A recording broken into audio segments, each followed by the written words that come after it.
Our pillars are community, education, and innovation. We have chapters worldwide, lots of meetup events, and a thriving online community, over 5,500 on our Slack. Check out our Discord as well. Check your local community. If you don't already have a chapter, please get in touch with us. We'd love to help you set one up. Also, check out if your university, college has one of the student clubs. If not, get in touch and we'll also help you with that. Definitely sign up for Slack if you're not already on there. Please check out our Discord channel as well. We need to update the slide for that. Check learn.neurotech.edu.com for some of the educational materials that we have available, and sign up for the newsletter. And if you're interested in a job or posting a job, check out NTX Services job board. Okay. Well, how's everybody doing this week? I am just getting. Oh. Well, I'm in the new KCNI EEG lab. So we just started this. We just started setting up this space a few days ago. Okay, so that's the BioSemi behind you? BioSemi. Nice. So I'm trying to figure out what to plug into what at the moment. I mean, it's still ribbon cable based, right? Yep. I mean, they why something that works well, why knock it? But yeah, they haven't updated in a long time. It feels a bit 1990s for sure. Which is about where it was. Yeah. like you said, I mean, it's a well-engineered system. I mean, the software is a bit clunky as well, to be honest. Right. Well, you know, it's supposed to be the best. You can. I mean, it's definitely one of the easier amps to use third-party software with. That's one thing. And see if I believe M&E Scan supports that too. Okay, that's good to know. They have this software called ActiveView. Yeah. Yeah.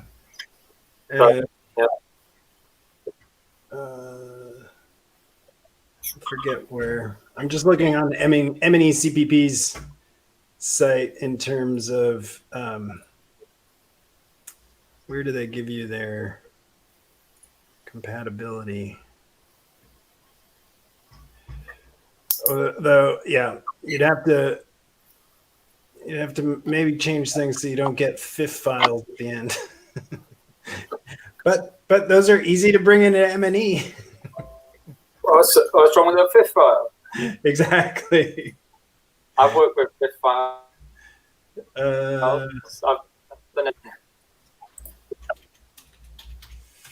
So let me just pull up the agenda.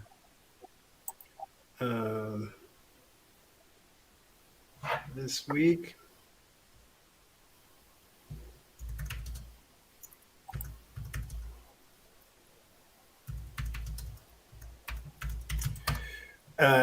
So we'll get to the SFN Global Connectome at 7. I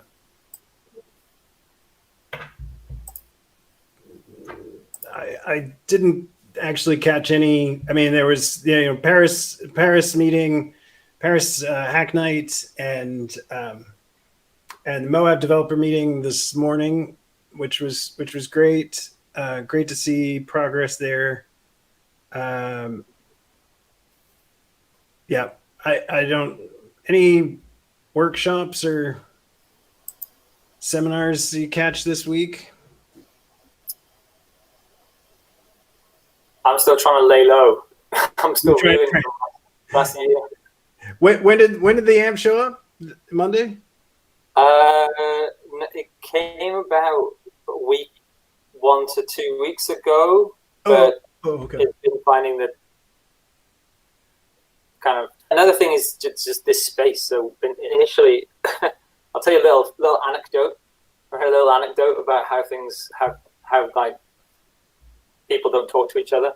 So we got allocated a room on this floor to do EEG, and it's like a pokey little, very small room down the corridor.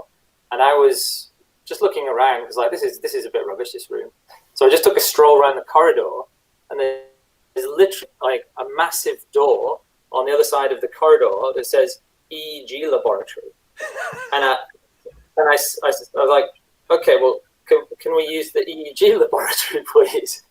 So I sent an email to the person who does the room management stuff for the hospital, and I was like, well, and the EEG laboratory also had a sign on the door saying, "We have moved, 30th November 2020." So I took a photo of it. I'm like, can we have this recently vacated EEG laboratory, please? And then the room manager chap got back to me. He's like, actually, yes, of course you can. But it was just like a serendipitous, like I was just strolling around the kind of, I speculatively sent this message saying, yeah, okay, how about this? And like, yeah. Did it have any actual nice EEG? I don't know what an EEG, EEG lab actually needs in terms of, facilities. No, I mean, it's fair. Yeah, fair. Well, it has a sink. Sure. Which I is mean, having access to where someone can, clean off their paste or, wash their hair is definitely a nice thing. Yeah, that's the thing that we don't really have. We have this room, we have this sink there, so we can like clean the gear with that, which is more than what we had before. And as well, there's a bed there, which is helpful because we're interested in doing sleep stuff. And what you can do just there, that's a soundproof? A testing room. It's got a big, thick door. Okay. I mean, the door is about a foot thick. Were they trying to make it like a Faraday cage, or was it just kind of like soundproof? I don't know. I mean, it looks like they've got, It looks like an MSR to me, or like some attempt at an MSI, a Faraday cage. Yeah. Good question. It has in there some refrigerators that look like they're from the Stone Age. So wait, what? They got refrigerators inside that room? Yeah. There's just you know what things from the 70s look like. Yeah. I've used EEG systems from the 70s. Yeah. Right. Well, they're I don't know, refrigeration units in there that look like they're from the 70s.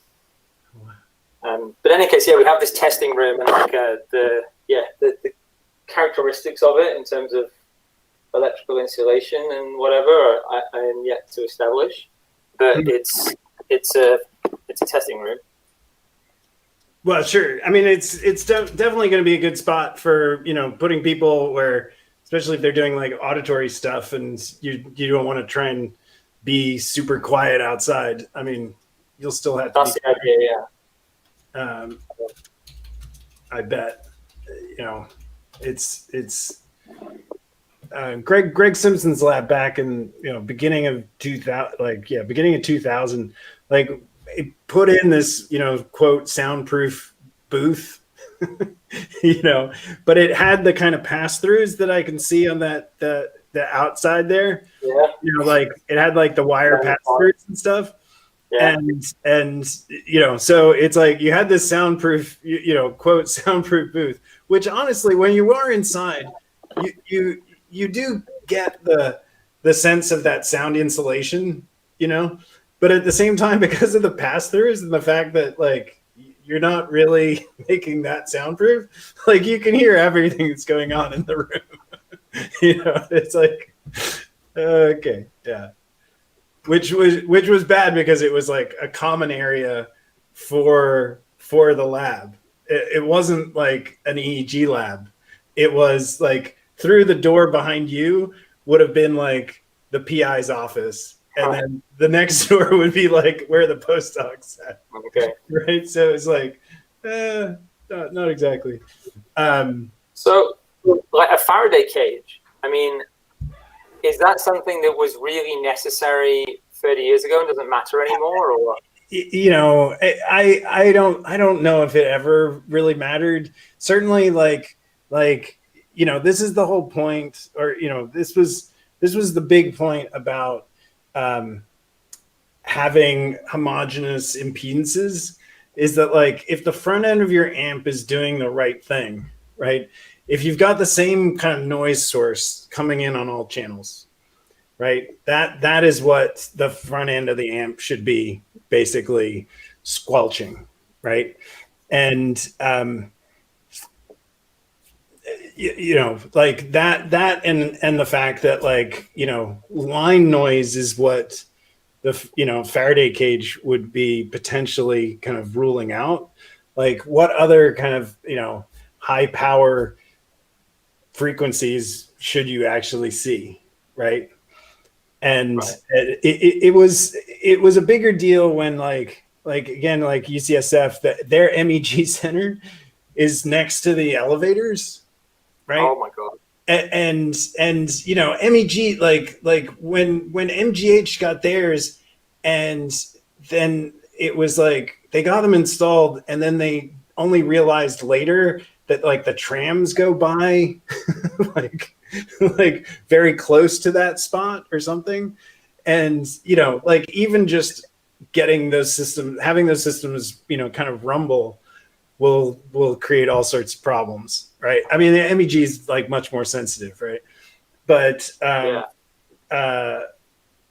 I don't, you know, I've never seen good arguments about the whole Faraday cage. And you know what I mean, I know that I was like collecting data on myself inside the like engineering offices, you know, like desks covered with equipment, all sorts of open, you know, motherboards and things like that. And I'm getting like 5 minutes of a P300 on myself, right? On a net I've put on myself. And, you know, 5 minutes and I can get, you know, the difference between those conditions that was, you know, what you'd expect, right? And it's like, Right. you know. Yeah. Oh well, we have a nice, cool looking thick door at least.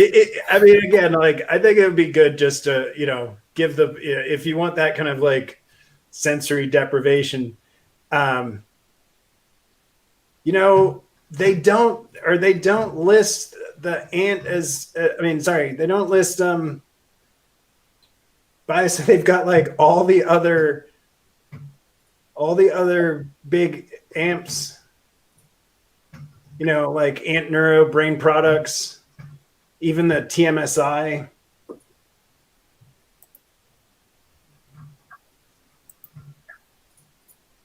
So what he's saying? Just sorry, looking at the M&E scan. So from M&E CPP, Yeah. you know, like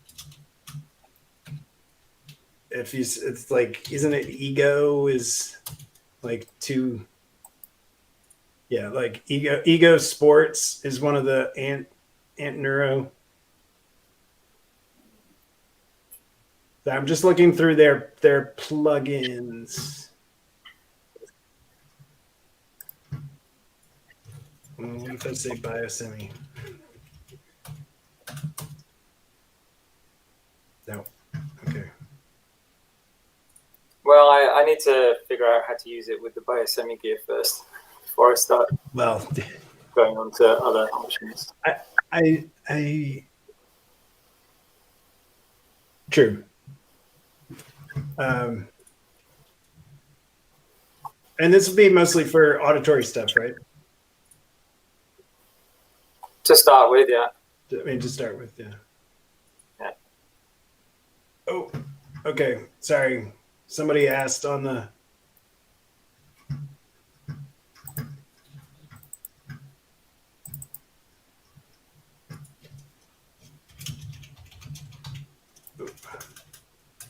Sorry, I see a couple people actually asking for the password. Okay, yeah.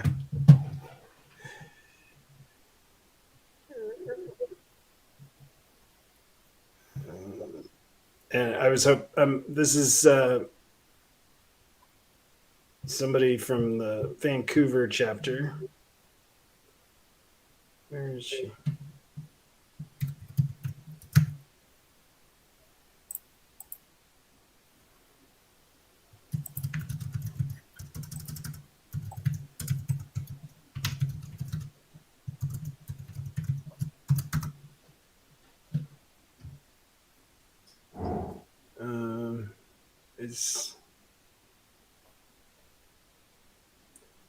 I just want to reply to them before somebody posts it on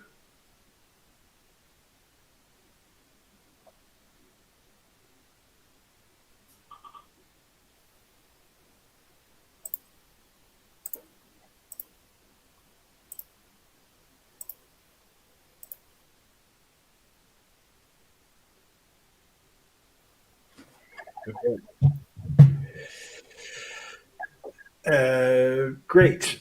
Yeah. Well, something I do want to follow up on, though. I mean, I'm sure that it would be easy to add compatibility for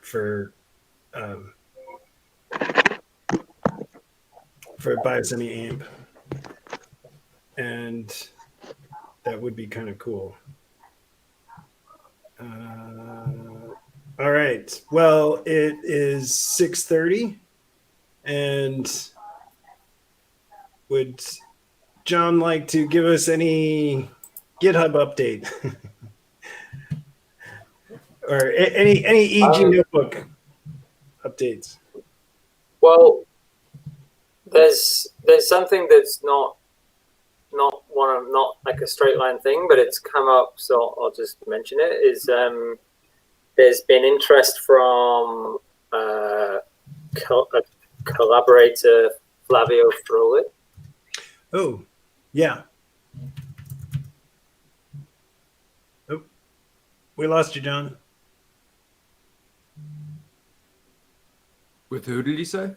I think he said Fabio Froelich. Flavio Froelich, he's down at UNC. He has a electrical stimulation lab, and I happen to be very familiar with it. Okay, and it's, you know who he is?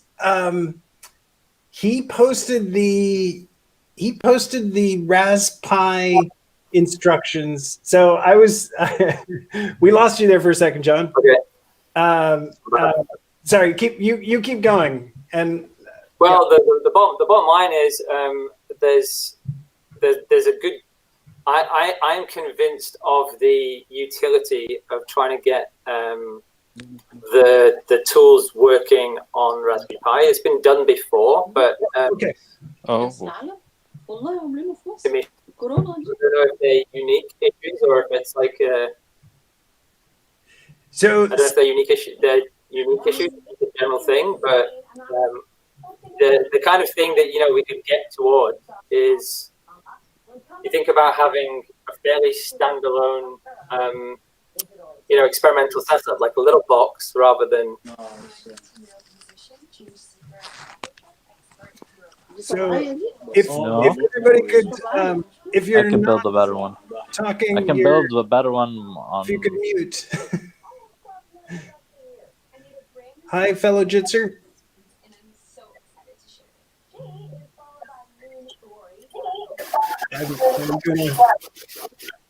Hi there. Hello? In summary, it would be cool to get all the stuff working on a Raspberry Pi. And it's been done before. I haven't tried and failed, but there's someone who's interested who tried and run up against some issues. Great. So I think everybody just got muted. If you're trying to talk, you can unmute yourself, but only if you're interested in talking. Thank you. Yeah, so he posted these instructions that I think I posted in one of the Slack channels, and I've wanted to follow up on that, and I got a new Raspberry Pi 4 to try with. I mean, mainly because I wanted to actually run Fedora on it.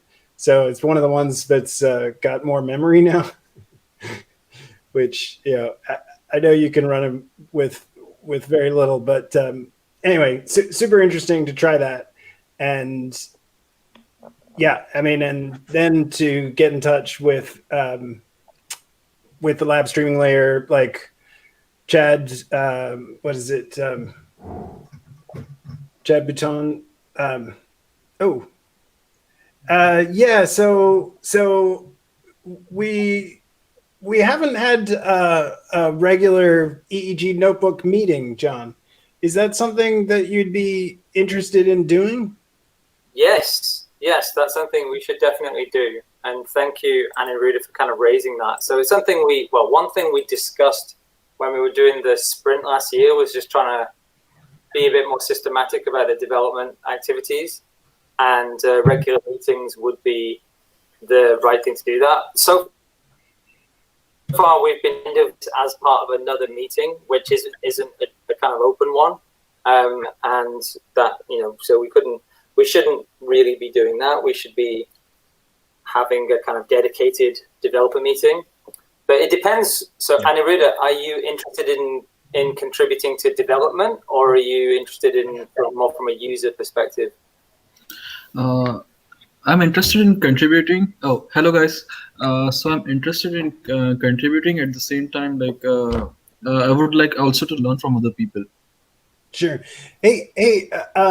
Now, Aniruddha and I have spoken recently, but would you mind introducing yourself and saying a little bit about your background and what brings you here? Yeah, sure. Yeah, sure. Just a second. Sure, no problem. So I'm outside in the lab right now, so I'm very sorry. No, stay safe. Yeah. So my name is Aniruddha Taravdekar. Originally, I'm from India, but I'm a master's student at University of South Florida. Before coming to the US, I used to work on dolphins. I used to work on dolphins. So I kind of shifted from dolphins to brain-computer interfaces. At USF, there is a lab, Neuro-Machine Interaction Lab. So I started volunteering in it, and then I started my thesis in it.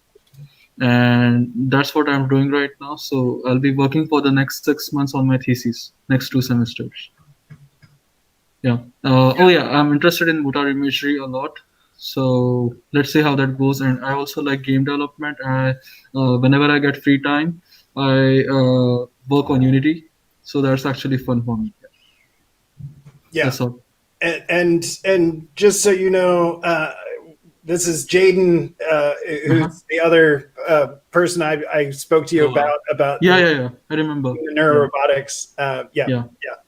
So great to have you here. And yeah, anybody who joins on the East Coast is extra special. Thank you so much. Okay. Well, so hey, Jaden, since you might need to leave in just a little bit, yep. Any updates or anything you want to get in? Not really. I haven't honestly opened EEG notebooks in the last couple of weeks, but I have a job now that I'm starting tomorrow, so I can finally get back to work on that as well in my free time. Awesome. Yeah. Yeah. I mean, certainly, or I would love to see if you could try the M&E scan. Oh yeah. See if that's doing what I think it can do, which is serve as a reliable, acquisition program where it's just like we don't like in troubleshooting the free EG32, we don't have to worry about where the issue is. Like, Yeah. But does M&E scan work for thanks, Ori, for Windows or just for Linux? It should be totally cross-platform. It's a Qt app. Okay. So And so even with the free EEG driver issue, that should be solved. The real is Josh on? So that should be the real question there is whether you need a firmware update to get that fixed, or to have that fully solved. So, yeah, that's right. He sent me the instructions for a firmware update. Okay, I mean, I'm gonna message Josh right now. I need an STM32F104 chip. Okay. Where do I get one of those? Well, and yeah, let me know what if there are things that he's saying that you need. I think I sent Devesh kind of like more stuff than I sent you, just because of the problems of getting stuff to India, which we're still having a nightmare problem with, honestly. Like, and then he got charged extra, he got charged like import duty, like on top of it's unnecessary. I know. Well, and it was like almost the cost of the system. Like, it's crazy. But like, we need to have all this stuff specified in the instructions or documented somewhere. And yeah, so I would still love to get I mean, it would actually be kind of cool, your headset in particular with the device, in terms of the free EG32 slide that we might be able to get into the buzz-in review. Okay. Actually, the M&E like that acquisition window would even be cooler. But when is buzz-in review? Well, it'll be starting next week. Okay. So yeah, I'll work on that this weekend. If it's I mean, it doesn't have to be. I mean, we still got issues with collecting data with that, but that's cool. And then we're gonna meet next week for neurorobotics. Yeah, that sounds good to me. Okay. So I've finally I haven't had a proper PGP key in a while, but if you want to get access to neurorobotics.net and to eBrains, like what eBrains is requiring is that we prove, or we connect ourselves with this account in a kind of verifiable way. So it's like PGP emailing them a scan of our passport. Okay. Oh, that's right. Yeah. I remember you mentioning that. What they're asking. And yeah, I mean, I think certainly for some people that would be a real benefit in terms of like, having this infrastructure that we don't have to maintain, and even better, we'll hopefully get, improved on. Yeah. But yeah. And yeah, congratulations on the job. Thanks. That's a load off. Yeah, it is. And it's a good job too. Seems like awesome. Would be good people to work for. Awesome. They're not Bay Area though. Well, so my job isn't in the Bay Area, but the researchers are all located in the Bay Area. Okay. And so it's a 3-month internship, and if I get the full-time position afterwards, then I might end up they might end up asking me to relocate. I'm not sure. It's that AI foundation that I was talking to you about before, where Okay. Yosha Bach is one of the. Is that more like South Bay? I mean, it's not in the city. I have no idea where. Okay. Yeah, they have an office in Las Vegas though. Okay.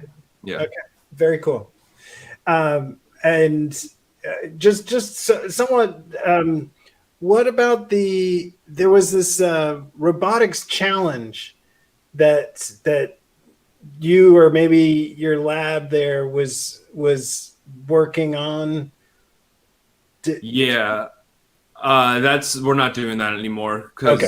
so I'm just not a student there anymore, so I'm not really doing okay. much. And then also that the professor for that lab has a really hard time being a good leader, and which I guess is a nice way of saying that he's a terrible leader. Okay. And so just like people weren't really involved in it, he wasn't doing a good job of getting like people together to work on it, and so it just kind of dissolved after a while. Okay. Yeah. I mean, yeah, it's I'm still, well, we're still talking. I'll talk a little bit later, and I can talk to you tomorrow, but talk to a little bit later about the kind of resources that we're hoping to at least share or contribute to at Noisebridge, that like things like physical devices. Yeah. And maybe like robotic arm or something like that. But it was kind of nice that I think that lab had a full humanoid or something, right? Yeah, they had the Hubo. Okay. Yeah, it's a little dated now, but still pretty nice machine. Well, there's still there's that the Southampton researcher that I posted in OpenBCI that built his own headset, but he's a roboticist, right? Like open source, so he makes like open source 3D printable versions of, Spot, the Boston Dynamics kind of. Yeah, I've been meaning to check that out. What was his name again? Give me 1 second. I want to say it begins with I'm going to go out on a limb and say it begins with a J. I don't think that's just because I'm talking to you. Let's see if the OpenBCI history goes back enough. It doesn't. Look at that. It doesn't. Oh no. It only goes back to. It's easy to find because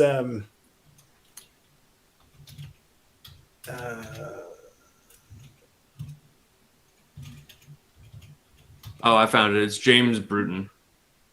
okay, there you go, James. It's a J. That's all. That's the funny little things that you can remember.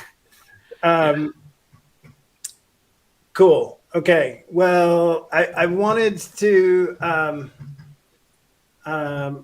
gonna ask about. We're gonna follow up on this Colors of the Brain link there, Santosh, in just a second, but I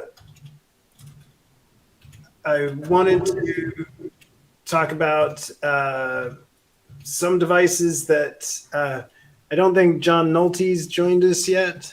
Maybe he's going to come in later, but he posted this NeurostimDuino. So I just wanted to talk a little bit about the hardware hub and how we're still looking, we're still interested in having people suggest devices that would be good to have, as well as the fact that, people who are building these here, this is what I'm looking for. People who are building these things, I'd love to have some of them come on and talk about what they what they have built and what their process was, and in particular how they're testing it. And yeah, the most recent what John posted was this NeurostimDuino. which is these are all, I've put a list of all the crowd supply projects that are related to biosensing. So as you can see, the free EG32 is up there, is coming soon. And hopefully Josh will join us later to talk about how really close we are to actually moving forward with that. I know that Devesh has been working on the coherence that Bernard needed, and anyway, it's super close. Take care, Jaden.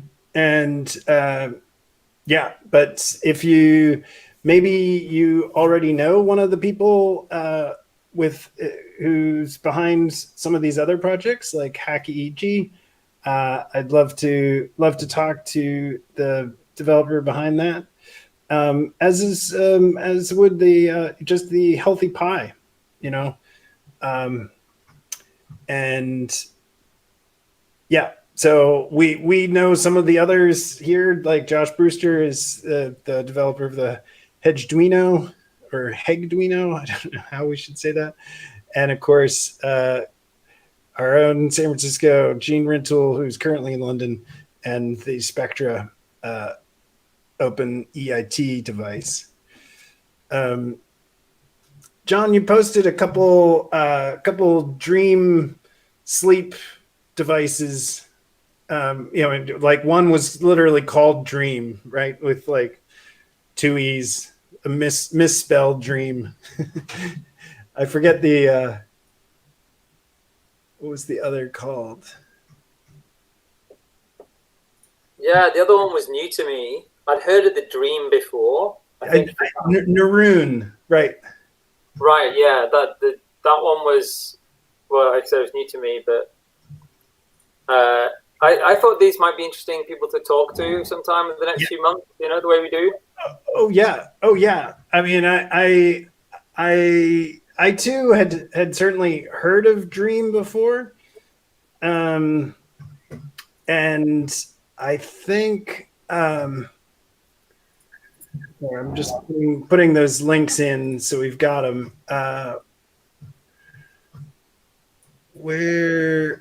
Let's see.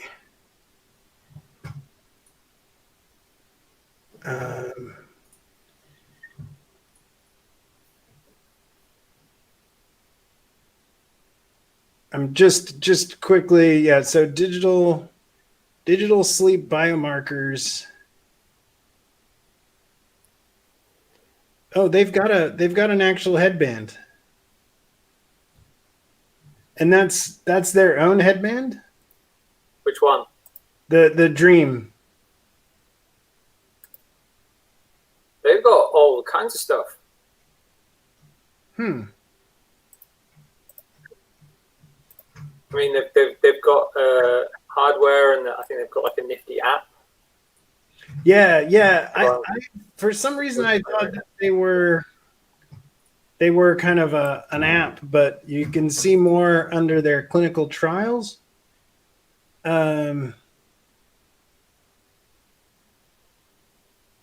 Interesting. And they seem to also be doing kind of like science as a service.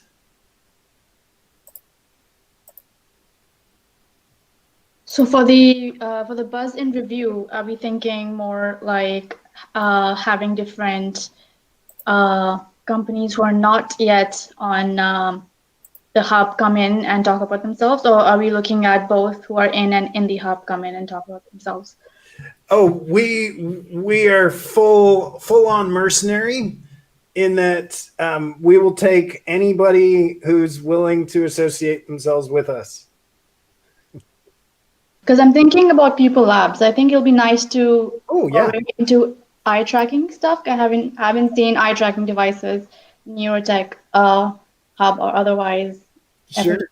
And I really want to head into that direction. Sure. Hey, Fiza, would you mind introducing yourself just to let everybody know who you are and what your...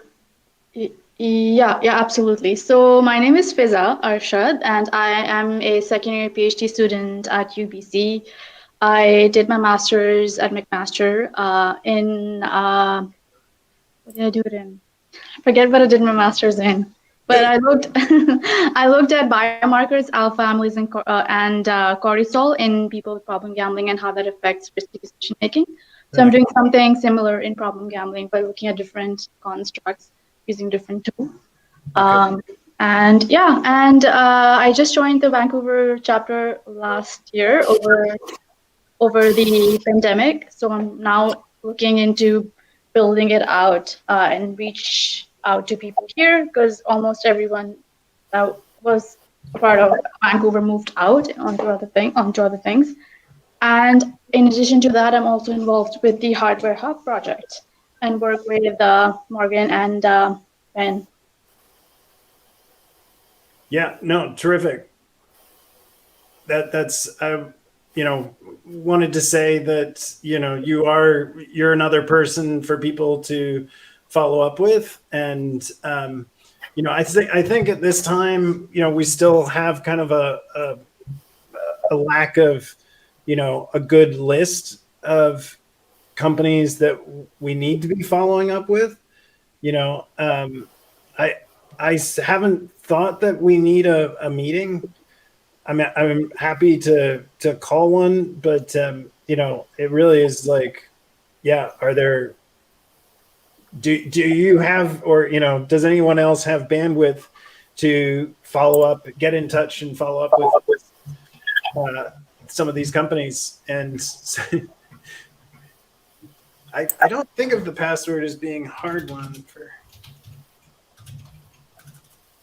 Sorry, somebody's something that we were discussing just now on a call for the Northeast America group was what we want to do with the Gather Town, which is have these booths that are kind of replicating demonstrator booths at conferences, and the thinking from Mohit is who's been organizing some sponsorship from at more of a kind of global level for the events, is that we should do that as a sponsorship option, but maybe like a minimal sponsorship option where someone from the company would like sit in a location in the Gather Town and chat to people who want to come by and talk to them. So, I mean, I still didn't quite get a good answer from Mahit though, whether like is NeurotechX going to pay for everybody's Gather Town, or do we need to kind of like bring her, pay our own way? I think he said yes, because we're gonna share it. Okay.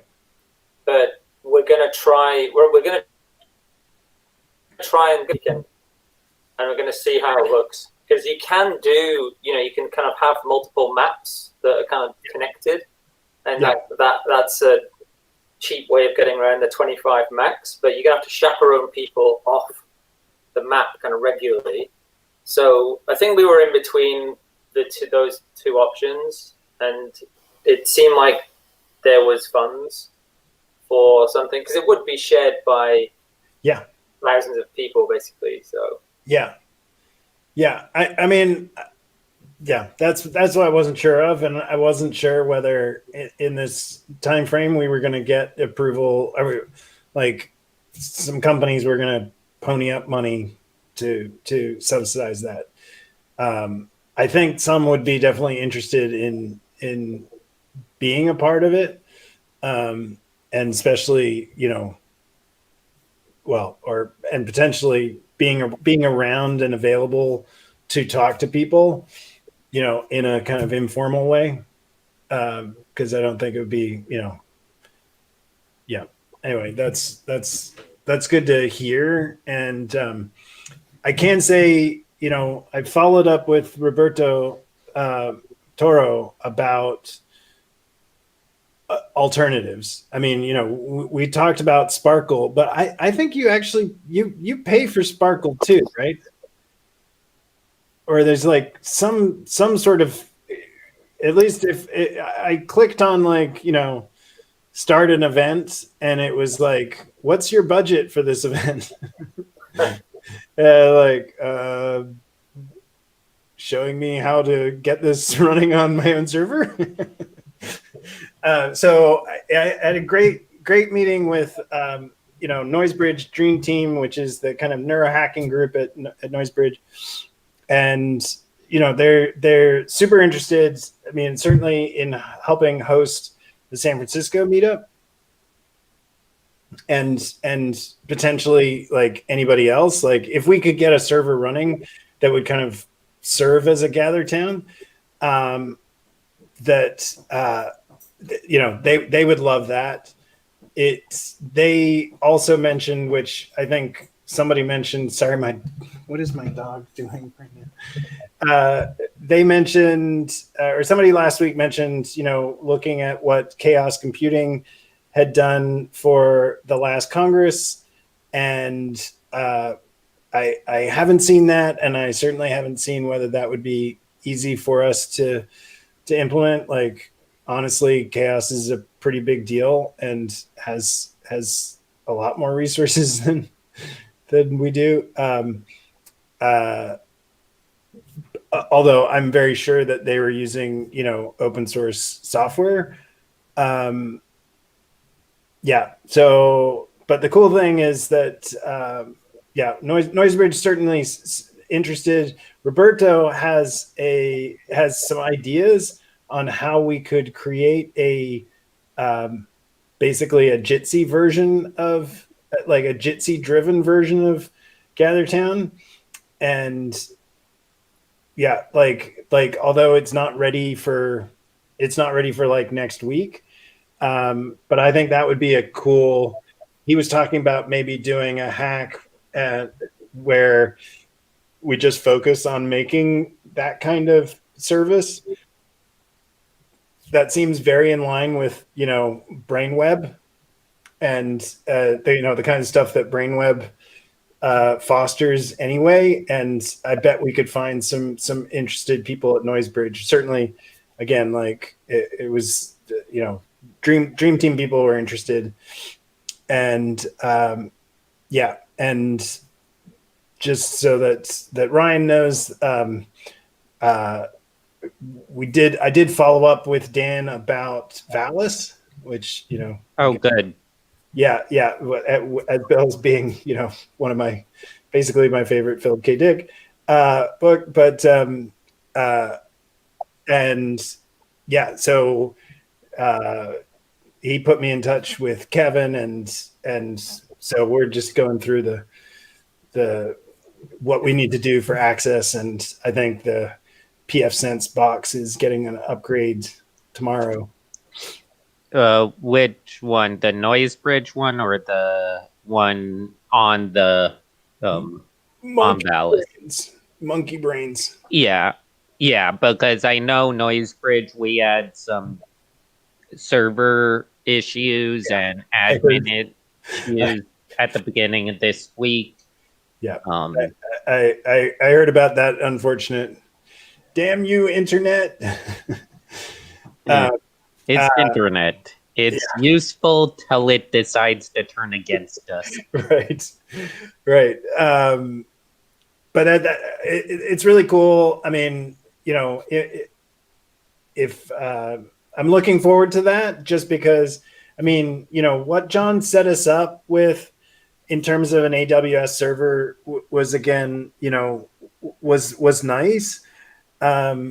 This really gives us the I think a kind of better,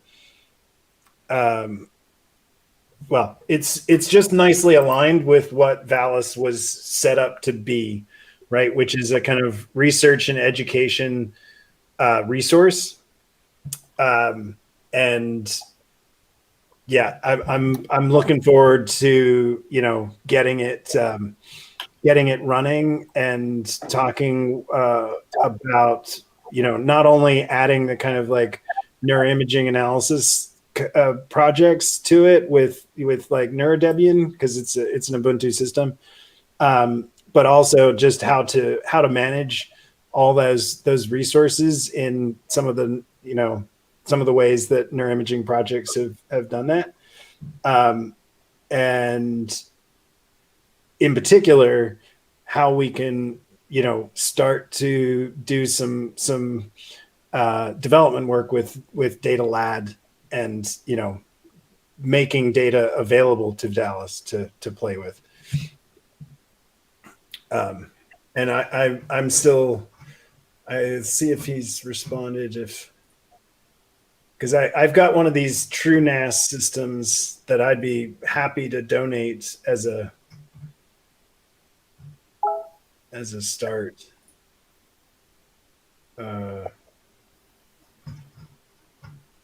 Cause you don't know about what other than the hard drive Dallas would have as storage. I'm not sure. Other than Valis, I don't know if it has a storage server connected to it, because I do know storage is one thing NoiseBridge never really has enough of. Okay. I mean, okay. I don't know a single person at NoiseBridge who doesn't have full storage. Like, I need an extra 10 terabytes a year now, somewhere, but just because of all these recordings, like all the Neurotech recordings, that's 1 terabyte so far from last year. Really? Yeah. Okay. And from other streams I'm doing, and especially if I upgrade my system, I'm going to be like recording this stuff at 4K.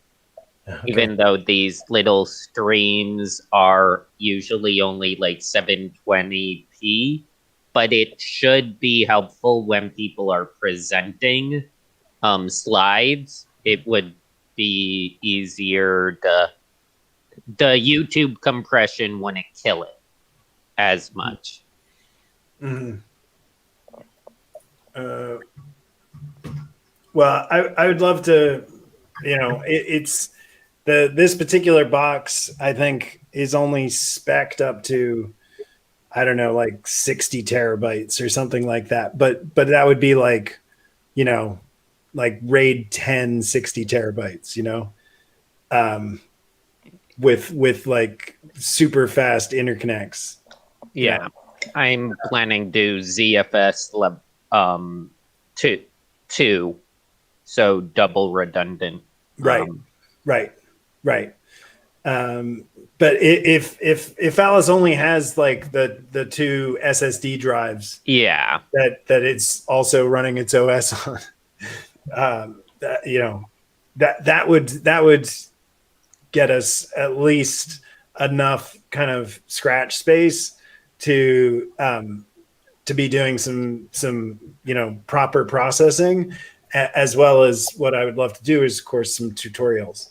Yeah, and, I also think at some point, but not just for Neurotech, but in general for like NoiseBridge, Neurotech, quite a few other things, I'm going to see if I can find a contact at like Seagate that would be interested in donating hard drives to projects, because I know that other than like if we can get stuff backed up at the Internet Archive, right. Well, yeah. I mean, this is the thing about Data Lad, right? So Data Lad, we can kind of use some of their resources, or you can make things available, and if people want to give us the space, it will be easy to drop it there. Yeah. Like especially if it relates to like processing of neuroimaging data sets, right? So those things, I think for sure. I think some of the things we talked about that Internet Archive might be interested in hosting, like basically, could Internet Archive be a resource for Data Lab? Yeah. It's like, I know they just got a big donation, a Hollywood archive. like one of the largest libraries of Hollywood, like media archives, like not movies. That this is like all the research people did for movies and stuff. It's like really cool. There's a movie about this archive, but in the past like 2 years, they're starting to get some much crazier archives donated. That's cool. And I definitely think neurotechnology is one they don't really have a foothold in yet. So, but I know they're interested. Sure. Well- Go ahead, Faiza. What about Canadian data sharing? Yeah. Like So- we have Westgrade and Compute Canada. I don't personally use it, but I know people who do. But I don't know how that works. Yeah. Well, so glad you mentioned it. Last week I talked about NeuroHub, and because you are in Canada, you have, I don't want to say preferential access, but you've got definitely a leg up on getting access to this, because the back end of NeuroHub is Compute Canada and and to some degree Calcul Quebec. Okay, cool. So this is an open science initiative that's being led from McGill, and a guy who has a great history in both open science as well as computational Python, because this is JB Pauline, and which was he was early adopter supporter of NiPy and Python, neuroimaging in Python. So as you can see from this page, like having access to the raw and processed data from something like UK Biobank, right, which has at this point something like 30 to 40,000 MRIs of not only brain but all sorts of things, incredible amounts of genetic data. There's some really large, incredibly valuable resources, in both in terms of storage and compute capability that are available from NeuroHub, and to some small, very, very minor degree, the name Valus does not speak to its real computational resources. But at this point, I'd be very happy to make Valus into a small NeuroHub. At least in terms of something that we can all play with. At this point, to get NeuroHub access, you do need you need academic affiliation, and so and then it's not quite clear to me yet what your compute resource time, your compute allocation will be if you don't have kind of like a lab kind of backing it up. Although you'll definitely have some, and I think JB's making sure that like you're getting more than you would almost anywhere else. So it's a great resource, and I'd love to talk more, especially with Canadians, about how we can use it and get things that are more Neurotech X related, in sense of like more large EEG data sets, like say Child Mind Institute, Healthy Brain Network. Sorry, go ahead.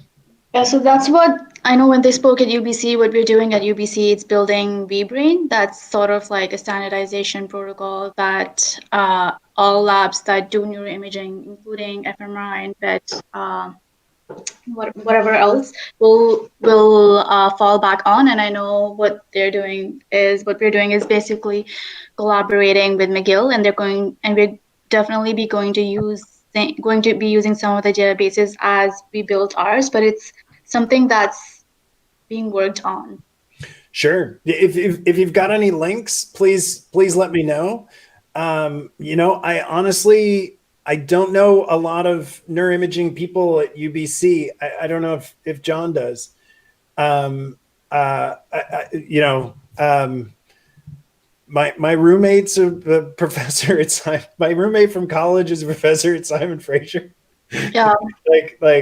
I know that's close to. Yeah, I work there, so I know most Okay. people at UBC, so I can see if I can reach out to, because I know, so not I know. Yeah, I do know that Sophia Frangau, she recently moved to UBC as a prof, and she's the one who's building VBrain. She's heading it out, and then there's us, and I'll be thinking about PET or fMRI as well. So what kind of neuroimaging Please. I'm thinking about? Sorry, did we lose Carlos? Oh, Carlos had he turned on his camera. I didn't mean to. Hopefully he'll come back. Hey, can you drop that name? Did you say Sophia Frangou? Yes. Really? Yeah, do you know her? I do. I mean, back when she was at King's. I mean, back when she was in London. Yeah, so then you know someone at UBC. She moved to UBC last year, actually, and then she's building her lab there, and she's the one who's heading the VBrain initiative, and where all the labs come together and things like that. So. Okay. Well, yeah. So she does psychiatric neuroimaging. So yeah, that's super cool. Okay. But I'm guessing it's not useful. Yeah. No, that's super helpful to know. But yeah, what's V? Did you say VBrain? Yeah, literally VBrain, letter V and brain. I've typed it out, and it's going to be. So what we're doing is standardizing not just fMRI but also PET protocols across the different labs. And what UBC is known more for is their PET research more than fMRI. So fMRI is just starting up and it's being built. And my lab is also what one of my projects that I'm working on is looking at hybrid PET and fMRI data, and we're just starting data collection, but then COVID stopped all of that. Yeah, I really don't. I know a lot of people who are wondering what they're supposed to write up for their grant reports. Morgan, this is Santosh. Just a quick question for Fiza. Fiza, do you have a link on the VBrain and the fMRI work that you are planning to do? Anything you can actually share? Yeah, I can share the link to the PET imaging website. They listed all the projects that they're doing. Okay. I mean, any focus on traumatic brain injury at all? Do you know? I'm not sure if there are any projects on traumatic brain injury. I assume so, because there are people at UBC who do look at TBI. But my project personally, I'm not looking at TBI. I'm looking at gambling disorder. Oh, gotcha. Okay. No, thanks for sharing anything you can. Right, I appreciate it. So sorry for the interruption. So is the imaging center the is it Mohafagian Center for Brain Health? Yes, that's the one. Okay. Yeah, that's the name. Yeah, that's the name of the Center for Brain Health, and it houses different labs, including the PET imaging center that's distributed across different. Sure. Okay.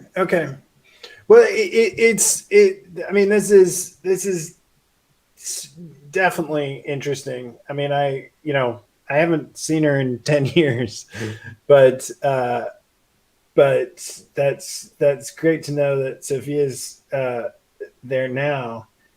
And and like I was saying about NeuroHub, like it's a great resource run by, led by someone who I know has a real commitment to, open science, accessible, accessible for everyone, resources as best as possible. And in particular, like, open source software. So yeah, so I just did the two most recent trainings on, what NeuroHub is. Like, it's a new resource, right? Like, it's I believe it's still kind of in beta. But in many ways, you already know what it is, in the sense that, like, it's a Jupyter Lab front end to, Canada's supercomputing resources, where you can pip install, all of NiPy plus, all of computational Python, and there is some software installed, thanks to. And in particular, like, if you've got things in singularity containers, which is, of course, at this point, kind of like the way in which the national labs, certainly the national labs in the States, do things too, containerize with singularity. So great. Well, there's another thing that I want to follow up with you then, Visa. And for those interested in PET, the PET bids group is getting close, is taking last comments on their standard for those interested in PET. For a long time, PET was used as the original brain imaging, and getting at blood flow and metabolism. But it really has, its future is secured, in that it's the best way to really get, chemical specific,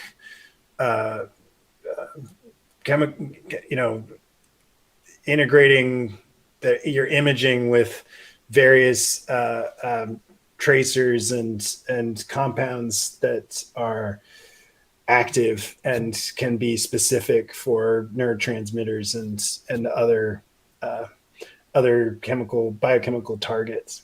So it's it has a great future in the neuroimaging world. Don't let the fMRI people convince you otherwise. Did you bring up PET because you're doing some PET? Sorry. Yeah, that's exactly it. The project that we're piloting right now, or we're piloting until we were shut off, was looked at hybrid PET and fMRI data. So using the hybrid scanner. So that's also Gotcha. at the PET. Yeah. And that's cool too. So when you're doing the hybrid, what kind of PET are you doing? Oh, right. So we're using raclopride. So raclopride is the radio tracer is bound to a radioactive 11 carbon 11, and what it does, it binds to D2 receptors in the brain, and we get a sense of whether dopamine is released or not. So if D2 binding is high, that means dopamine. Okay. So a perfect example of how PET really adds a specificity to the imaging that in general fMRI just doesn't have. Although it is funny, there are some crazy people, and this is where I did my magnetic resonance spectroscopy training, who are trying to who are doing carbon imaging, and but again it's still, if you try to do it with MRI and you're feeding people this specific glucose, it's not exactly the same thing, and it's certainly not anything getting close to neurotransmitter specificity. So very cool. Yeah, it's all just new because you're still looking at ways to integrate the two data sets better, and because the way PET is collected is completely different than how fMRI is collected. So if you're, for example, PET is axial acquisition, and so is fMRI. But if you wanted to look at the OFC, for example, like we are interested in, it just gets so much harder, and you have to make tough choices whether you want to just go with axial, so that it can be better integrated as best as possible with the PET, and risk perhaps processing more of the OFC region to get the signal, the fMRI signal. Sure. So yeah, so basically it's new. So people are doing things to make sure it's better integrated. I mean, these are the concerns I'd love to have. like I've got these two awesome measures, and they're making me make these hard decisions. It's like that's such an awesome system. Very cool. So, in addition to all these other really interesting things that I want to follow up with you on, the last is I hope you'll come back at some point and tell us about your PET pipeline. I mean, even better that you're doing, hybrid. And so tell me about your hybrid PET fMRI pipeline. Yeah, sure. I'll talk about it. The PET part was developed by another master's student, but I can share his thoughts after mission. But I'm happy to. Yeah, definitely. If you've got any GitHub projects to point me to, and for anybody interested, I'd love to take a look and ask questions. And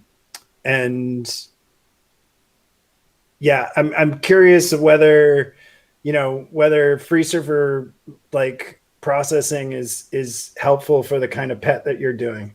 Yeah, he has used FreeSurfer, so I'll ask him if he has archived the data. But for the hybrid project, we're still piloting the protocol, so there's nothing on GitHub. Sure. Okay. But you're familiar with PetSurf, for instance? No, I'm fairly new to the PET stuff. I'm more familiar with fMRI, but I'm being trained on it, so hopefully. Sure. Again, like, I'd love, or if you've got any previous, or what are some good hybrid PET fMRI analysis papers? That would be, even if they're a couple of years old. What are the groups? Because there's not a lot of groups that have that kind of system, right? Yeah. I mean, I assume MGH has one. Yeah. Yeah, there are some really good review papers, and I know there's most of the hybrid papers are fairly within the last 2 years. Yeah. There's one that looks at dopamine, because dopamine is the most common, and I don't know what they did, but I can send it to you. Yeah. And I'm happy to share the review papers that I've read by Shen. That's the one I liked best. So yeah. Cool. Yeah. Drop a link in the chat if you have them handy, and if not, send them to me later. And we're gonna talk more, I hope.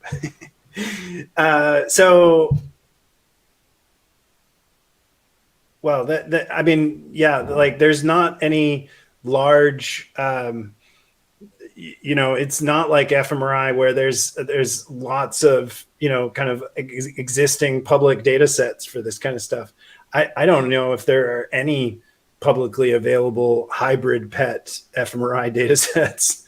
like that would be another question. Does Open Neuro have anything close to being that interesting?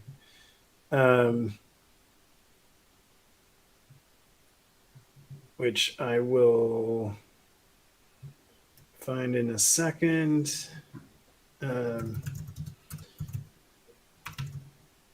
While you're looking for that, I remember Pfizer mentioned something about Neurotech Vancouver. What's the state of that? Because I remember when I was looking for like Neurotech chapters, I saw SF, and I kind of saw Vancouver, but no like events or anything going on. Yeah. So basically, when I joined, it was a bad time. So before Vancouver, I was in Hamilton, and then I know when I got in touch with the Vancouver people earlier on, I didn't hear back until very late. So other than Ben, there's no one else that I know who's currently active in the Vancouver chapter, which is why I'm hoping to get in touch with people here, like student tech groups, and organize something over the summer, late in the summer or midsummer. And yeah, are you in Vancouver?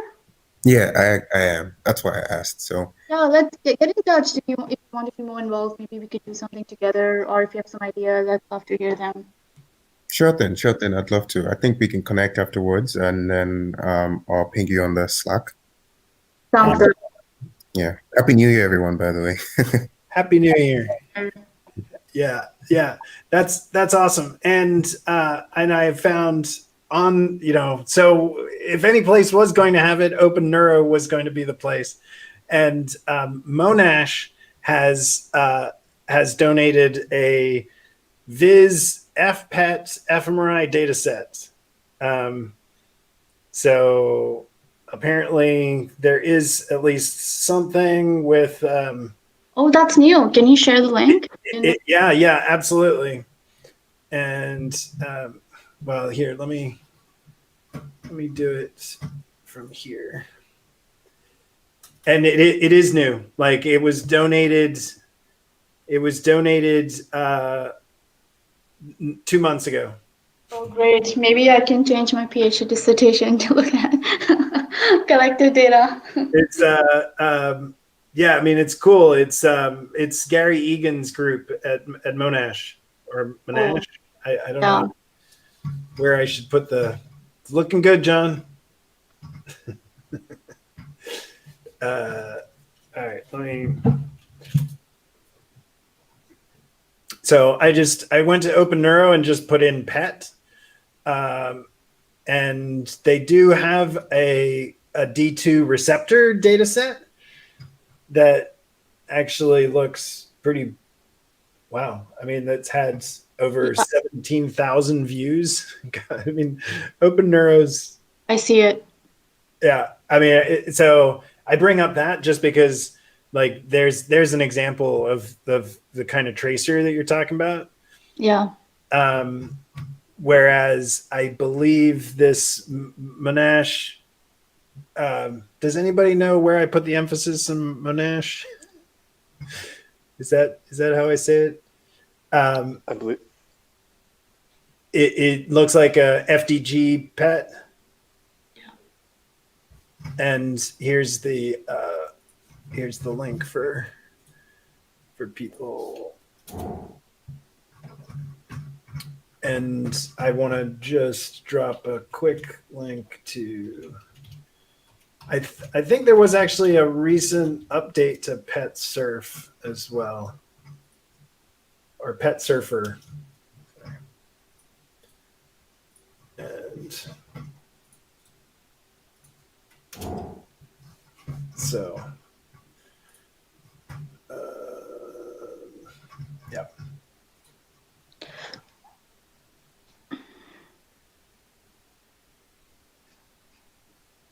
Oh, okay. And it looks like they're trying a fusion. Well, I mean, so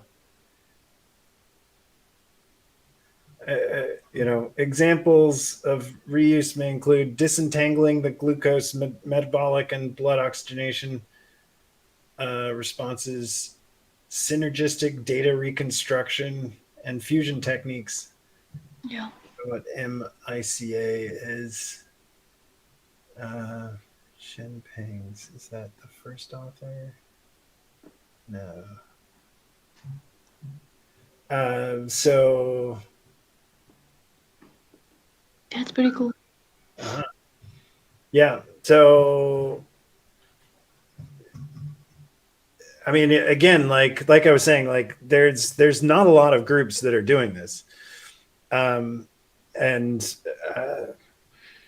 I know I just saw. Excuse me. Sorry, everybody who's surprised by my dog. just remembering Gary Egan's position. What's the center there called?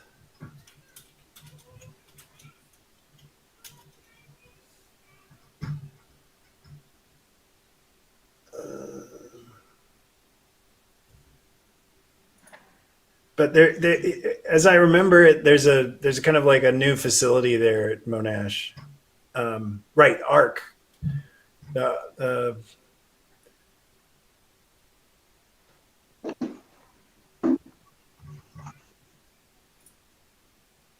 well as a 9.4 Tesla. Wow. So is what you have is a Siemens MR PET? It's a GE and it's a cheap. Yeah. Okay. So I know what the conventional wisdom is for the fMRI people about which of the manufacturers has the better system, but PET I don't know. I don't know that world. Really interesting. Okay, well, just let me give anybody who's joined us, especially if you've joined us for the first time, would you like to introduce yourself and tell us what brings you here? Love to take questions.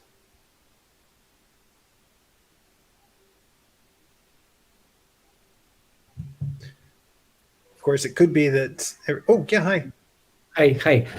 My name is Vladimir, and I'm actually a mathematician. I'm just in the past year reading up on different things related to EEG and learning to code simultaneously.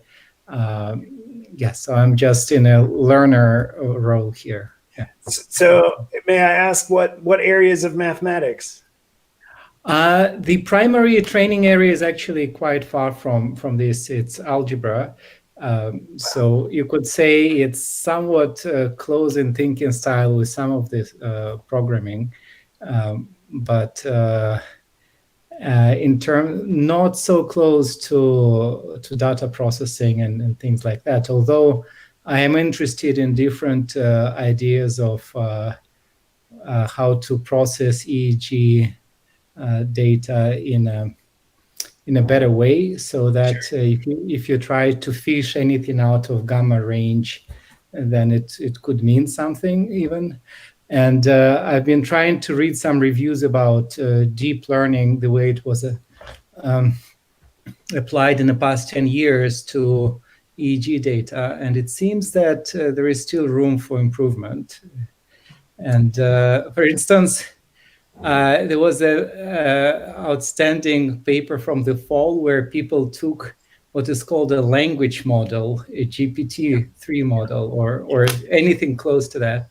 Yeah. And they looked at people that were reading text, and they compared their EEG data with the numbers that the vectors that the language model was producing. Yeah. And they realized the two vectors are related by a linear transformation, which is astonishing. So it doesn't prove that the brain has same computational architecture, but somehow what it converges to, the output, the limiting position, seems to be very similar. So so one thing would be to see what happens if you take language model architecture and try to throw EEG data at this. But I don't have nearly enough experience for that. So I kind of have enough experience to ask these questions, but not actually implement it. Well, nice to meet you, Vladimir. It's pretty interesting because I actually just started trying to do a project like similar to that. I just haven't got in the EEG data because I have access to GPT-3. Yes. What I was going to try to do was try to, as I type, record some EEG data related to me typing some words, and then try and feed that data to GPT and see what comes out of it. I haven't tried it yet.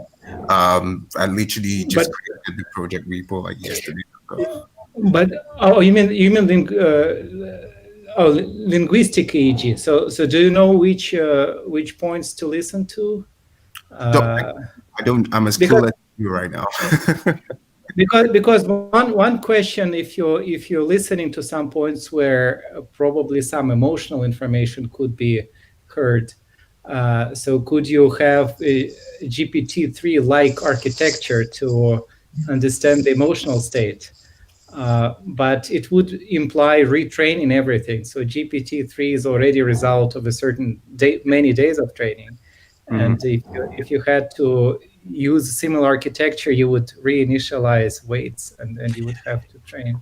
Yeah, I think one of the good things about the GPT is that like it's few short learning. So if you give it a couple examples, it can try and generalize from those. Yes. So it would be interesting to see if, passing a input and an output, a set of input outputs, and then now passing a new one after some examples and seeing what comes out of it. That's like where it works out, but I'm not sure. But have you read that paper that I mentioned? I could try to dump a link to. Yeah, please do. I'd love to take a look. Yeah, I'd love a link. And I mean, I dropped in when you were talking about people using language models together with EEG analysis. I immediately thought of Edmund Lalore, but I know there are other examples, and yes. And I know that there are kind of like better examples in terms of like these more deeper learning models that are connected, better connected with EEG. But drop in any papers. We're not doing a good job of. Yeah, go ahead. Yeah, so I need to find where. Okay, I think this is. It should be fall 2020. I'm hoping it's the right one. So I think the short version of this is that if you compare. If you compare the language model vector and EEG vector, they're actually pretty much the same. Oh, that's cool. I mean, with increasing precision, right? So at some moment you start, if you want to go to high context language model, you need to start listening to more points at the skull. But yeah, so I completely don't have any experience to do this job, but this is amazing in terms of it's kind of hinting whether the same architecture can be used to analyze whichever I mean, this is linguistic brain, but maybe all other areas related to cortex processing, they might run on the same algorithm or produce a similar output. So whether, yeah, I mean, and if I can just chime in for a moment. Hi, folks. My name is Alex. We have a startup where we're trying to understand human performance, and so we do eye trackers and EEGs and so on. And I'm very excited to hear both Vladimir's interest and Ori's interest because we've got pretty much a pipeline ready to go for collected EEG data that goes into Python, goes into Keras, and allows you to select a model. So we messed around with convolutional networks, we messed around with, all the standard ones and so on, but language models was definitely something we wanted to explore. So whether it comes to, if Ori's got a model already built and we're just talking about collecting some EEG data, I think we can absolutely help you with that. But we would love to participate in this sort of experimentation because for us, it's sort of very time consuming to iterate through these things, but they're also very interesting to us. So, if we can facilitate other people's exploration and make it easier for them, that helps us too. Because there is also even a question about EKG or ECG data. So right now, people are using as a measure of performance heart rate variability, but is it possible to use similar architecture and just read, 5-minute stretches of heartbeat and just look at what happens in the first 2 minutes. Can a language model type architecture predict the next 3 minutes? Well, where this gets really interesting is Morgan sent me a link to a paper in terms of using visual stimuli like saccades and eye movements to inform the analysis of EEG. So one of the things that we've been working on prototyping this year is a reading analysis where we have somebody read a static piece of text. We know where the words are on the screen, so we can track their eye movements in terms of coordinates. We know exactly when their gaze is entering a certain word, and we know that the gaze. So we can use that to basically cut up the EEG for the words if that was to be a style of analysis. Or if you wanted to compare, like, I guess, blocks, like sentences, you could do that too. But more or less, you would just need some way to sort of align, here is the EEG data that corresponds to reading these things. And then presumably you could run that through GPT. Nice. Because the bigger project that I kind of envisioned, if you read data on longevity in different countries, then you realize that many people spend the last 10% of their life in increasing mental fog. And that's when in the United States, people sometimes need to be moved from home to retirement community where they will be taken care of. And it seems that if you kind of can analyze EEG and other data, and maybe you can write software that will keep them at home for 2, 3, 5 years longer, because I don't know, if they need social connection, it could be some artificial intelligence that sets up meetups with their friends and calls for Uber, reminds them to take medicine. And then lots of things, if their speech is maybe not that clear, then you can read off the words directly, and even intentions, maybe even on the cerebellum level rather than on the verbal level. Yeah. There's definitely people looking at that, and I just want to mention the cognition spelt with an X. Yes.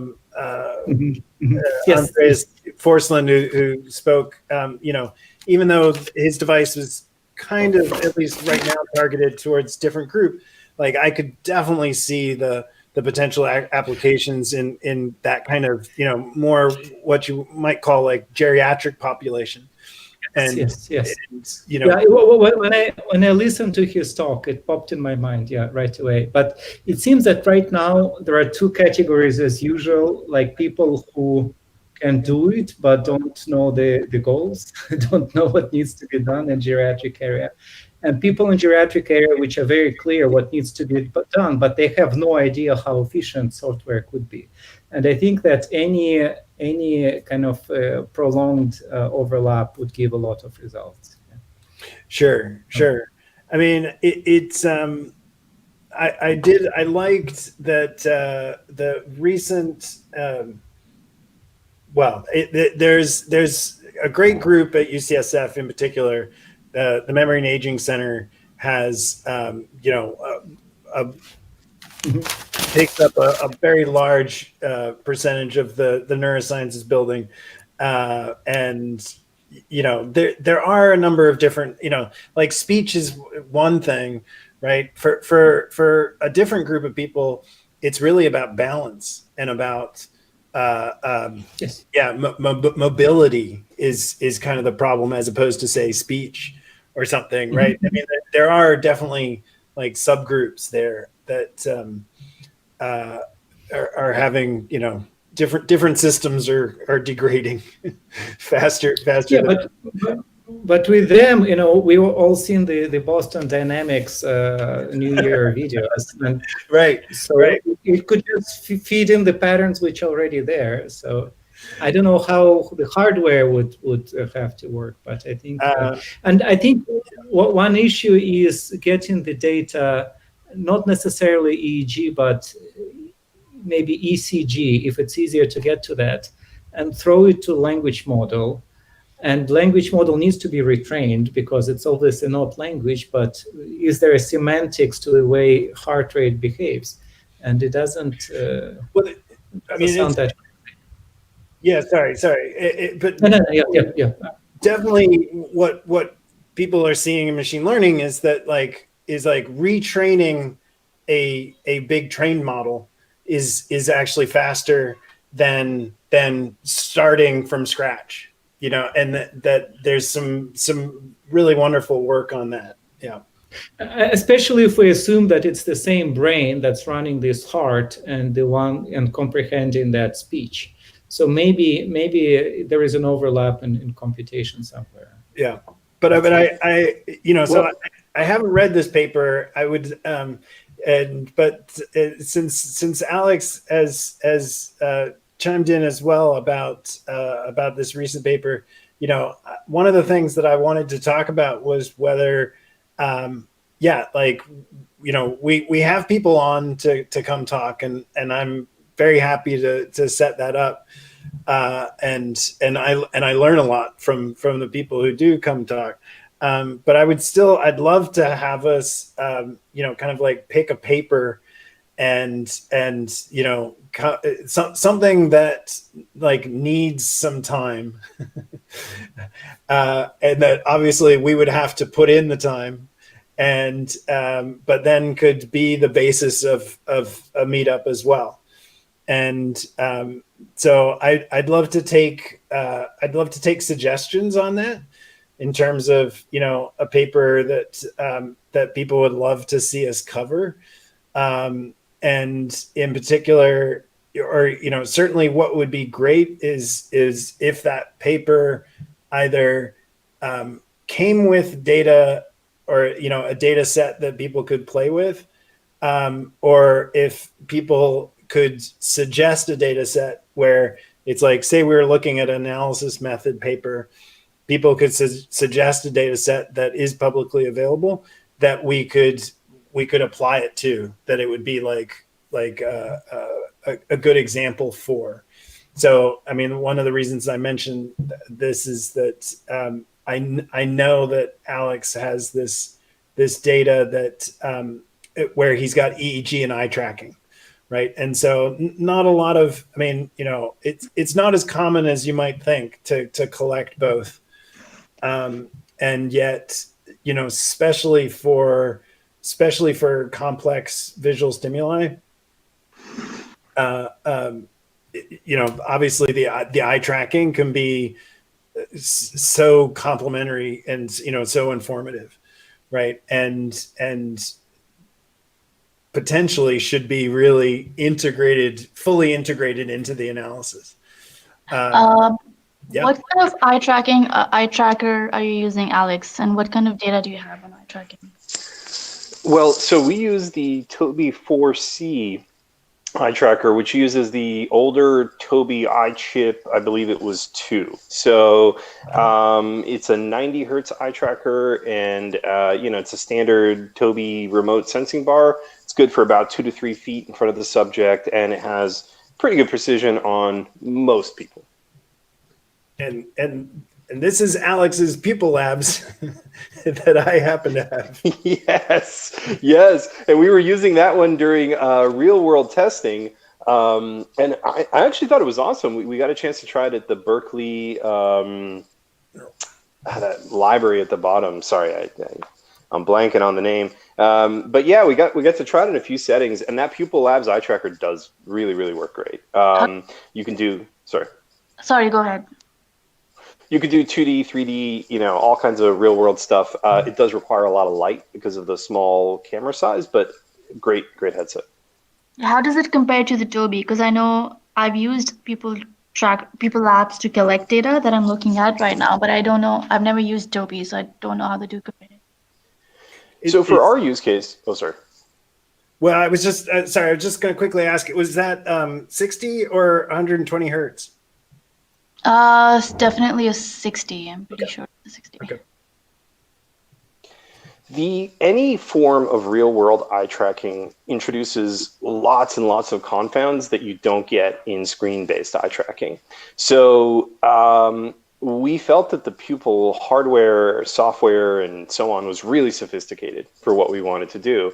But trying to do real world collection created a lot of problems for us. The EEG was unusable, and then we could only do real world tasks. And in general, that made things difficult. So because what we were doing was so esports performance oriented, it was just very natural to use a sensor bar that's fixed and makes everything easier.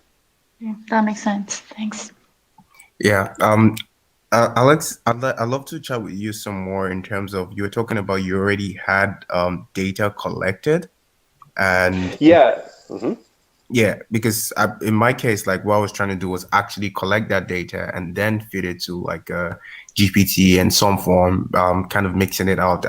I'm still like kind of exploring in what's like how to properly even send that kind of EEG data across. So I'm definitely down to kind of talk some more in terms of collaborating and butting heads together as to, you know, how we can make that, how to make that work. So. Yes, I hope that we can follow up after the call, perhaps on Slack or whatever's the most convenient way. But it would be wonderful if Vladimir, yourself, and anyone else who is interested in this topic, we could collaborate, and would love to explore this topic. We have a lot of the heavy lifting on the infrastructure side done. We just didn't have the iteration time to keep exploring these kinds of things. So very, very glad you brought it up on the call. Yeah. And yeah, I'm super interested in natural language processing, again, like specifically for this, like not for natural language processing, but just because it's such a well-developed area of machine learning that and has so much data, and they're basically for their pre-trained models. And so I'd love to see that.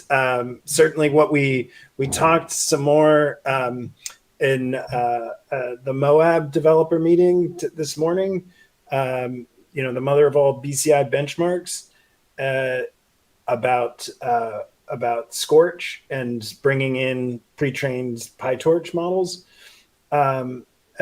into, you know, and using them in the scikit-learn framework that that Moab is for you know, classifying lots of publicly available EEG data sets from, you know, motor imagery, SSVEPs, P300, things like that.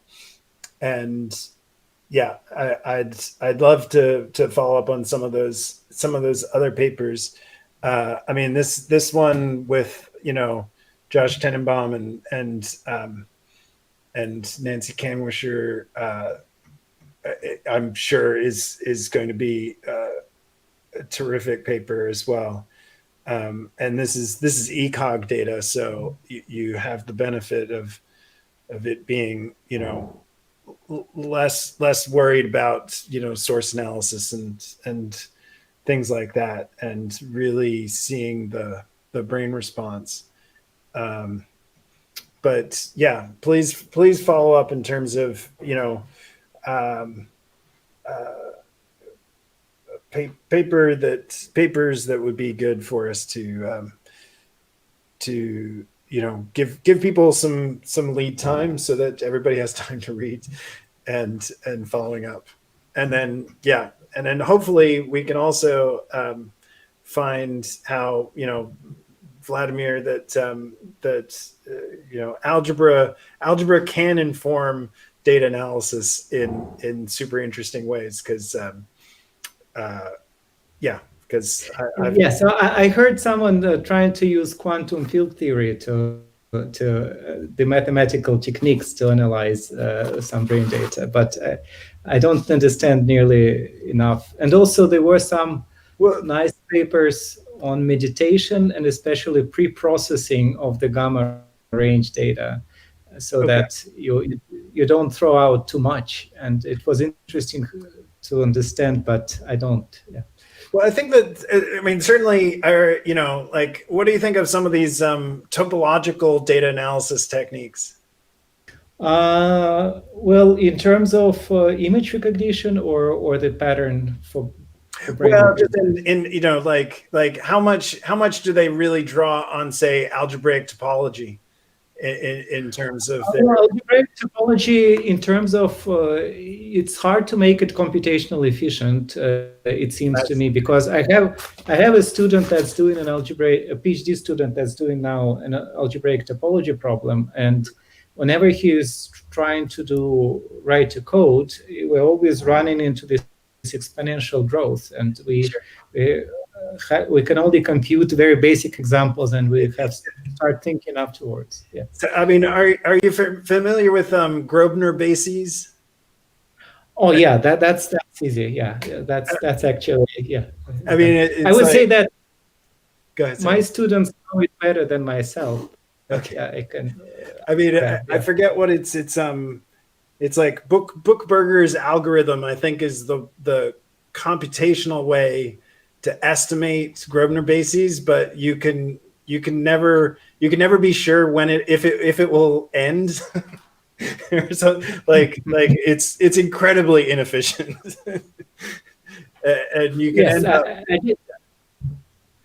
I just had one student writing code, algebra related, which uses Grosvenor bases, and then the next student that's picking up the project, his first task that I'm asking is just kill the Grosvenor bases, because we're never able to compute past a certain.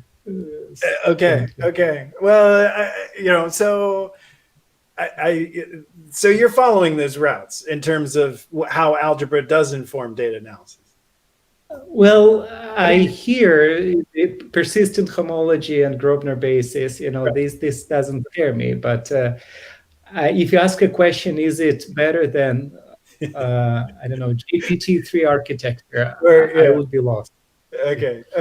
I mean, but super interesting, because I mean, I think, one of the things that I'm struck by in nonlinear time series analysis is certainly like there's lots of proofs and things, but there's no assurances that these things will actually work on real data, right? and I think that they're like a lot of the same stories, at least in the early days of nonlinear time series analysis, like were there in what we see with topological data analysis now. Like I'm still hoping that there'll be some useful techniques. There's Dinosaur. I mean, I'm going to put you on a few groups that are working on packages for analyzing data. So this is from Stanford. It's Manish Sagar's group at Stanford. It's Dinosaur, but of course it's spelt wrong. So I'm trying to figure out how to spell it. Maybe I should just search for Manish first. Here we go.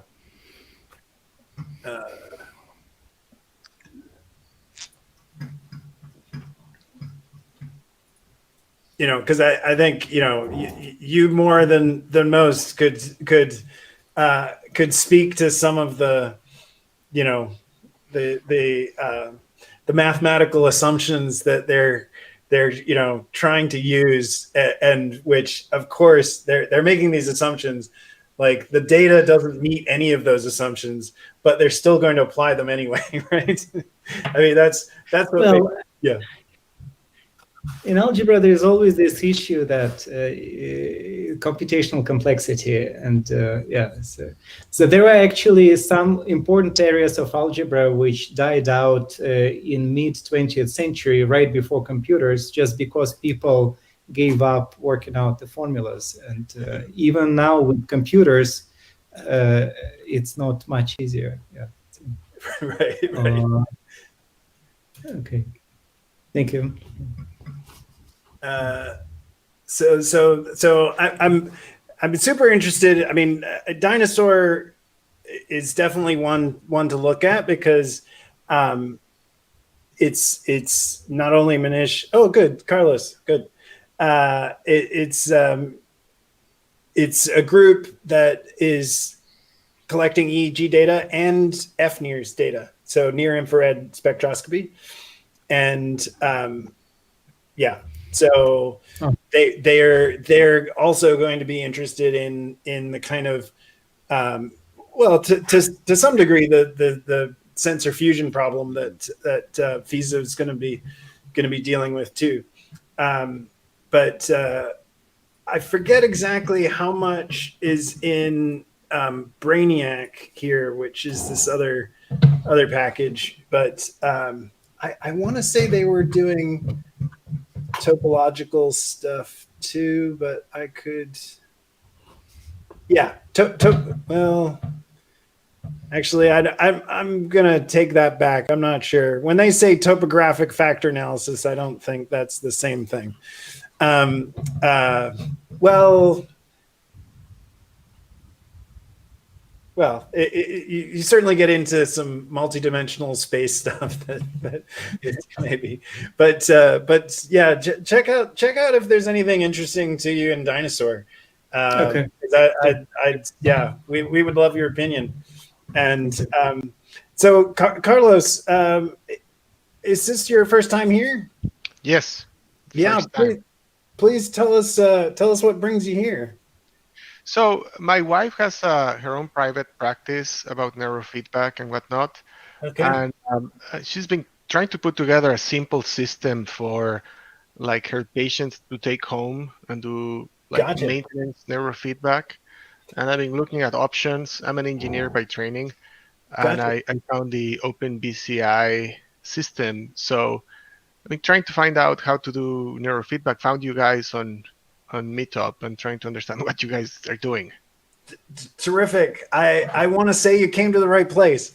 Not exactly in the sense that like I'm assuming, or like neurofeedback can mean a lot of different things, right? Mm-hmm.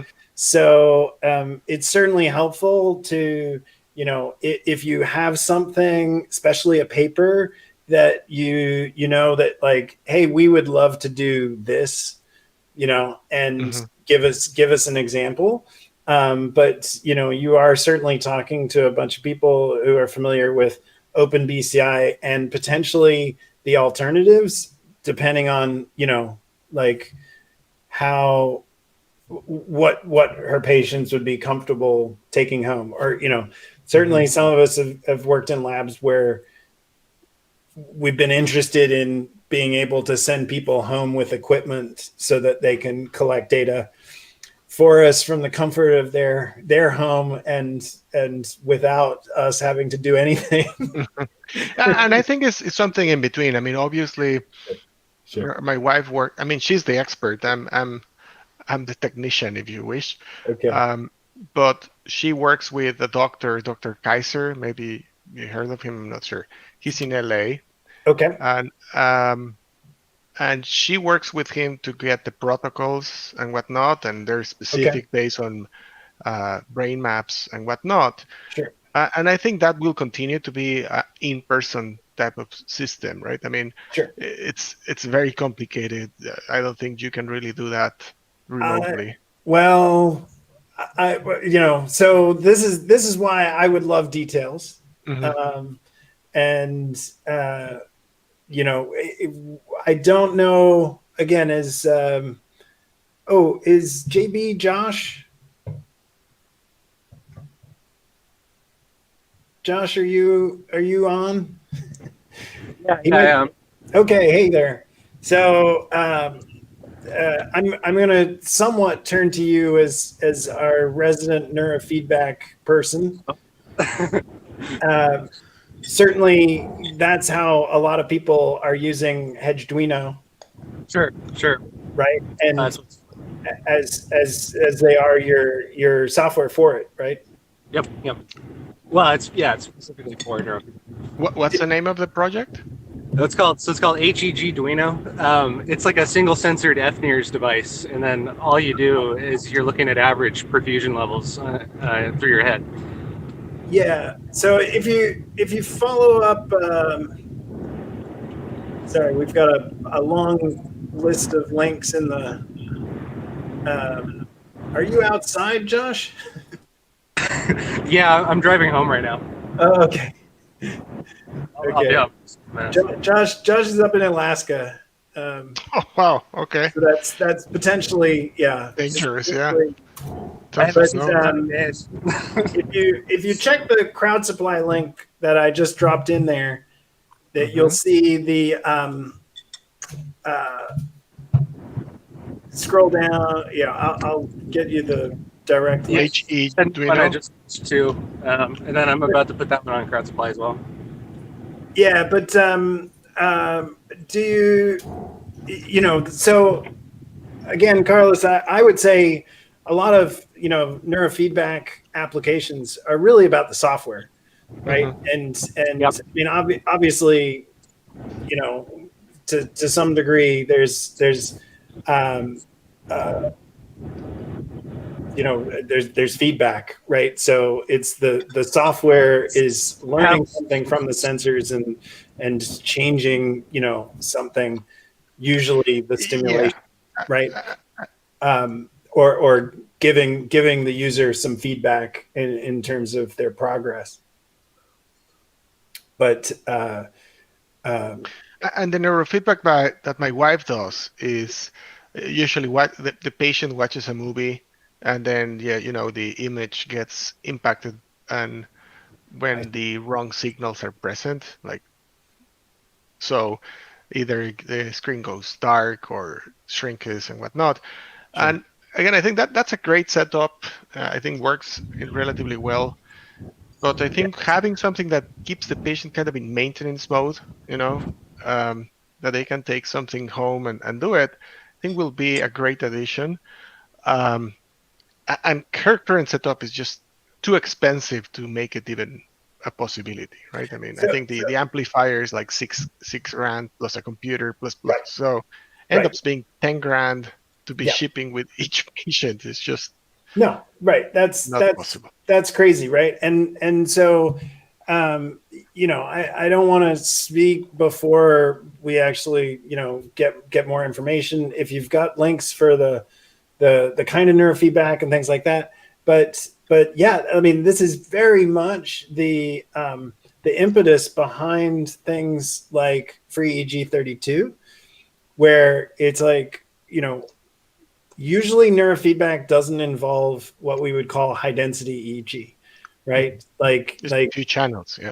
You only kind of need a few channels. Like honestly, the 32 channels that it has is overkill. But if the device can be $150, right, then and the software is essentially open source, so you can customize it for the particular application, you can imagine now, I always say that like you are hopefully putting more money into the sensors and or the headband to make the device easy to use than you are any other component, right? So certainly the thing I liked, and again I'm exploring this, the OpenBCI solution that was interesting to me is that the whatever helmet or whatever they call it really can be without paste, and so potentially can be easy for someone at home kind of put it on. I mean, like Muse, again, is that the Muse? So this is a Muse, and again, I am not paid for this, but just an example speaking to what you said, right? Where it's just like, this doesn't involve paste. It's something I can put on. But they stopped support for this, no? So there's definitely version 1 or version 2 or something like that. There's definitely issues about like, so can I get data from this without paying like maybe the hardware is cheap, but the licensing fee is high, right? So for instance, I mean, I know that I don't know the pricing for the SDK on this, but I if you're Alex, would you know if somebody's using the Muse SDK for clinical purpose? Well, I don't even think they're interested in clinical purposes, are they? No, I don't think they are. So the last time I checked, and I may be wrong. The last time I checked, they have like stopped supporting their APIs, and they closed them. So only works on the version 1 of the hardware. Version 2, I don't think they will ever support it again. Yeah. And version 1, it's only open to universities, and you need to apply and get some. Gotcha. Well, so you know, we definitely. I mean, I bring this up as just like it's obviously the easiest to quote apply. What was the other version you said? Something 32. Oh well, the free G32 is another crowd supply project that Josh is working on, among others. Originally developed by Dimitri, and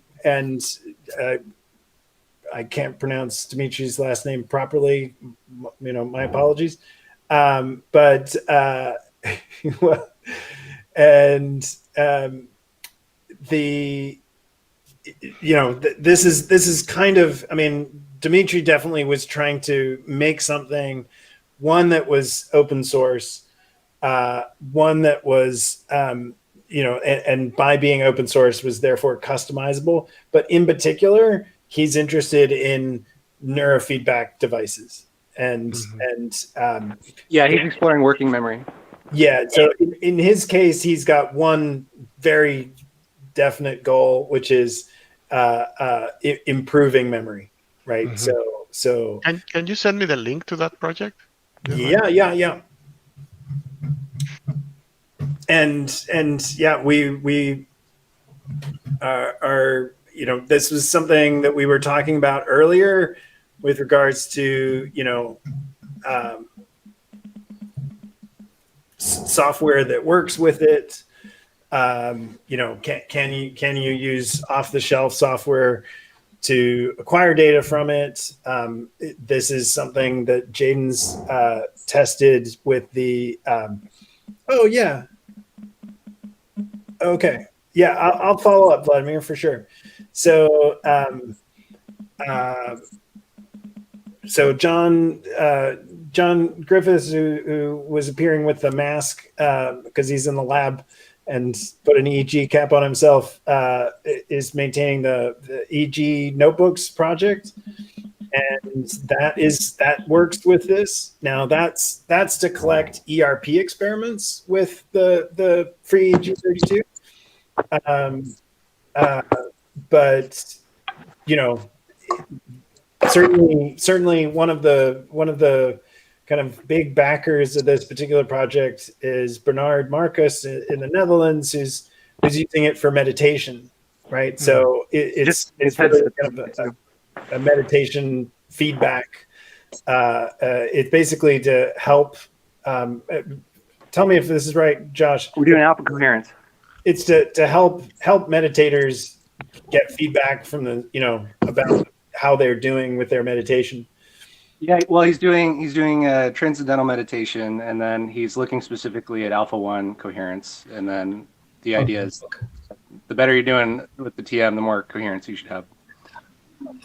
I'm asking because I've seen a paper by a group that has now meditation device, but they were trying to get into the gamma range, where even the 60 hertz is trying to damage you. So eventually their device is around 57 hertz. And so they published a few papers on how to process the data. And also they started with 128 points. And it seems that you can squeeze it down to 20 by looking at the most relevant. But I don't think they were able to go under 20 points. So you do need something like a 32 channel board to analyze this data. So this is something we can, one, drop a link if you've got it, because I can say more about the paper if I see it. Dimitri developed this for looking at theta gamma, and if you've got if you've got somebody in Moscow interested, I can get them a device. It is hard to send things to Russia and to India, as I've recently learned, but we've got a device that's ready for somebody to use in Moscow. The person was traveling to Moscow. I wanted the device for myself in Los Angeles, okay. and okay. If you're interested, yeah, we've got more of those, and but this point of how sensitive are you to gamma, right, is really about what structure are you interested in, right? So in Dimitri's case, right, he's like he said, like he's interested in memory, memory augmentation, if you will, right? Well, if you're interested in memory, then you're potentially your EEG target is really like being sensitive to, say, the hippocampus, right? Which is, perhaps an ambitious target if you're using a bunch of superficial electrodes, like if you're Muse, right, and you've got 2 electrodes here and 2 electrodes behind the ears, right, like how sensitive really are you going to be to getting good hippocampal signals? Having a dense array and trying to get deep, trying to determine deep signals would have a better shot. Although I would love to talk more about that. In terms of how well can we estimate deep sources, and we've talked about covering a paper from Christophe Michel, who has let me see if I can find this, but it's one of these cases where he's got people with intracranial electrodes and then dense array EEG, right? And he can show let me see if it's like subcortical.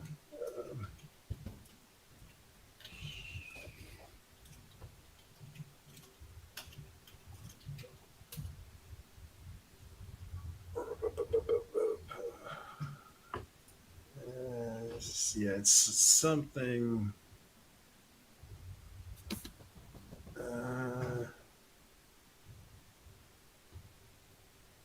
Right. Well, so I'm not sure who this.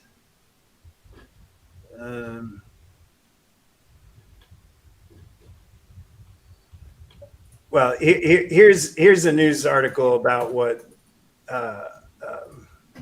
Christoph was showing. I'll find the. Hopefully they give me. Oh yeah, okay. So here's the link, right? And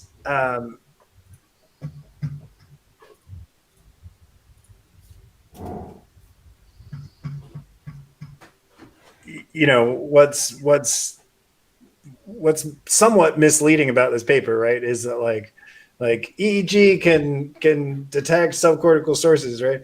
Well, what the paper is like I'm recording in a subcortical structure, which I think is like thalamus and nucleus accumbens.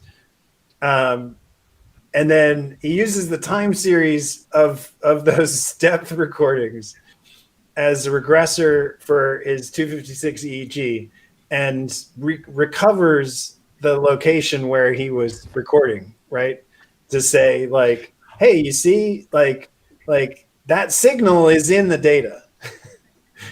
So the question is like, well, so what if you don't have that regressor?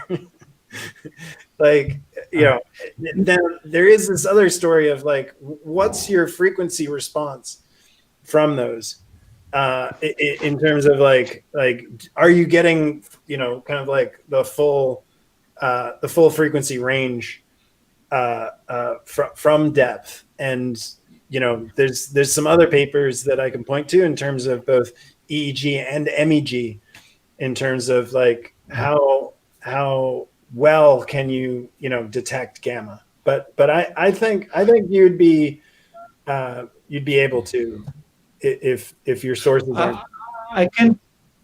I can't find the paper, unfortunately, but I remember the upshot is that they were listening to PCC, which is not very far from thalamus, with the assumption that silencing PCC can help in certain type of meditation. And they decided that the frequency around 57 hertz is the most useful. And they briefly outlined how they were cutting down from 128 points to 20.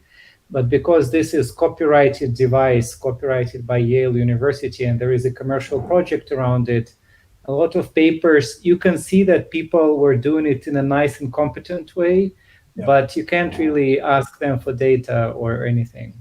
Yeah. Huh. Well, okay. I mean, if you can find it later, that'd be great.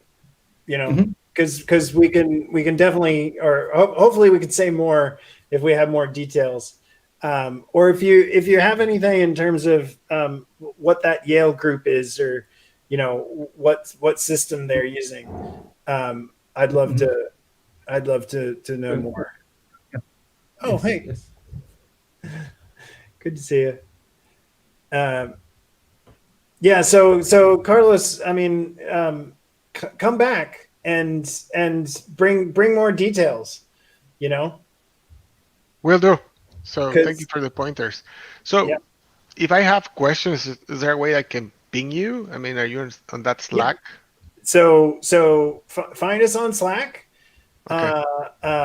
You can usually find me dropping links in various Slack channels.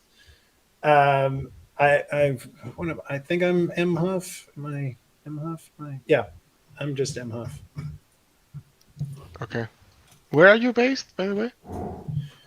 San Francisco. Oh, you're in San Francisco. But we're technically the San Francisco chapter, although it's like Alex and Ryan, and is there anybody else actually in San Francisco? Well, I'm in the Bay Area. I'm in. Okay, great. Now, did you say that it was Dr. Geed, or was that right? Kaiser. Kaiser. Now, K. Kaiser, like Kaiser Permanente. Okay. I'll send you the link of his. I mean, but with a G, right? No, with a K. Oh, so Kaiser. Oh, okay. And is he in the Bay Area too? No, he's in LA. Okay, that's why I thought you were in LA too. Yeah. No. Okay, good deal. I wanted to. I mean, usually at this time we would start talking about upcoming events. Did everybody see on Slack? Oh, you're out. I'm heading home. Okay, that is. I got a question before you change the topic. Sure. So a question about neurofeedback and meditation. Yeah. I started actually after many years of mucking around with Muses, actually trying out the Muse app. Yeah. Muse meditation app. I just wanted to know, like, what's people's experiences with that? Like, can you increase the frequency of the birds? Has anyone actually managed to do that? Is it completely random? Yeah. I could never make it work. One trick is the calibration stage, because it's calibrating you in kind of what they ask you. Don't meditate when it's calibrating.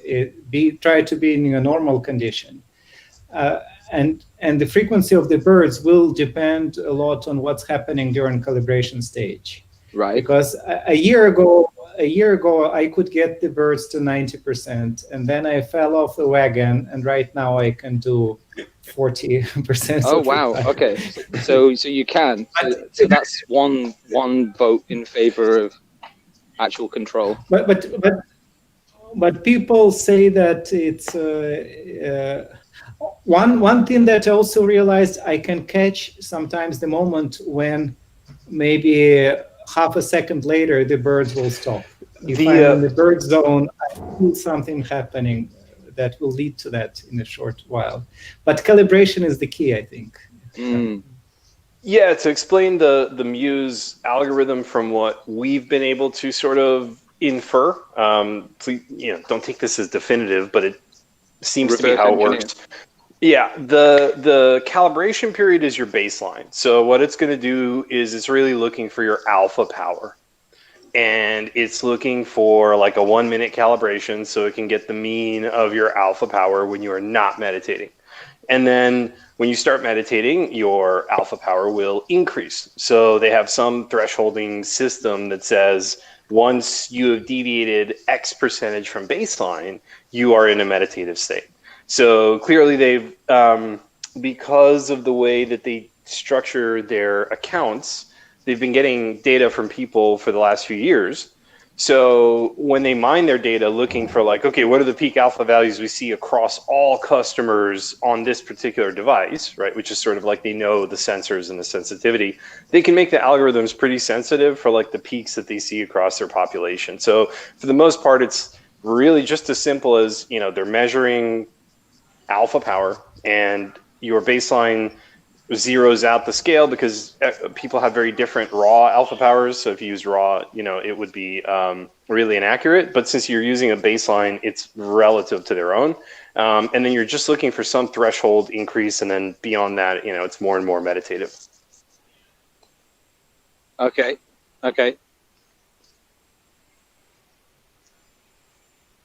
And do you have an idea of how that relates to the birds?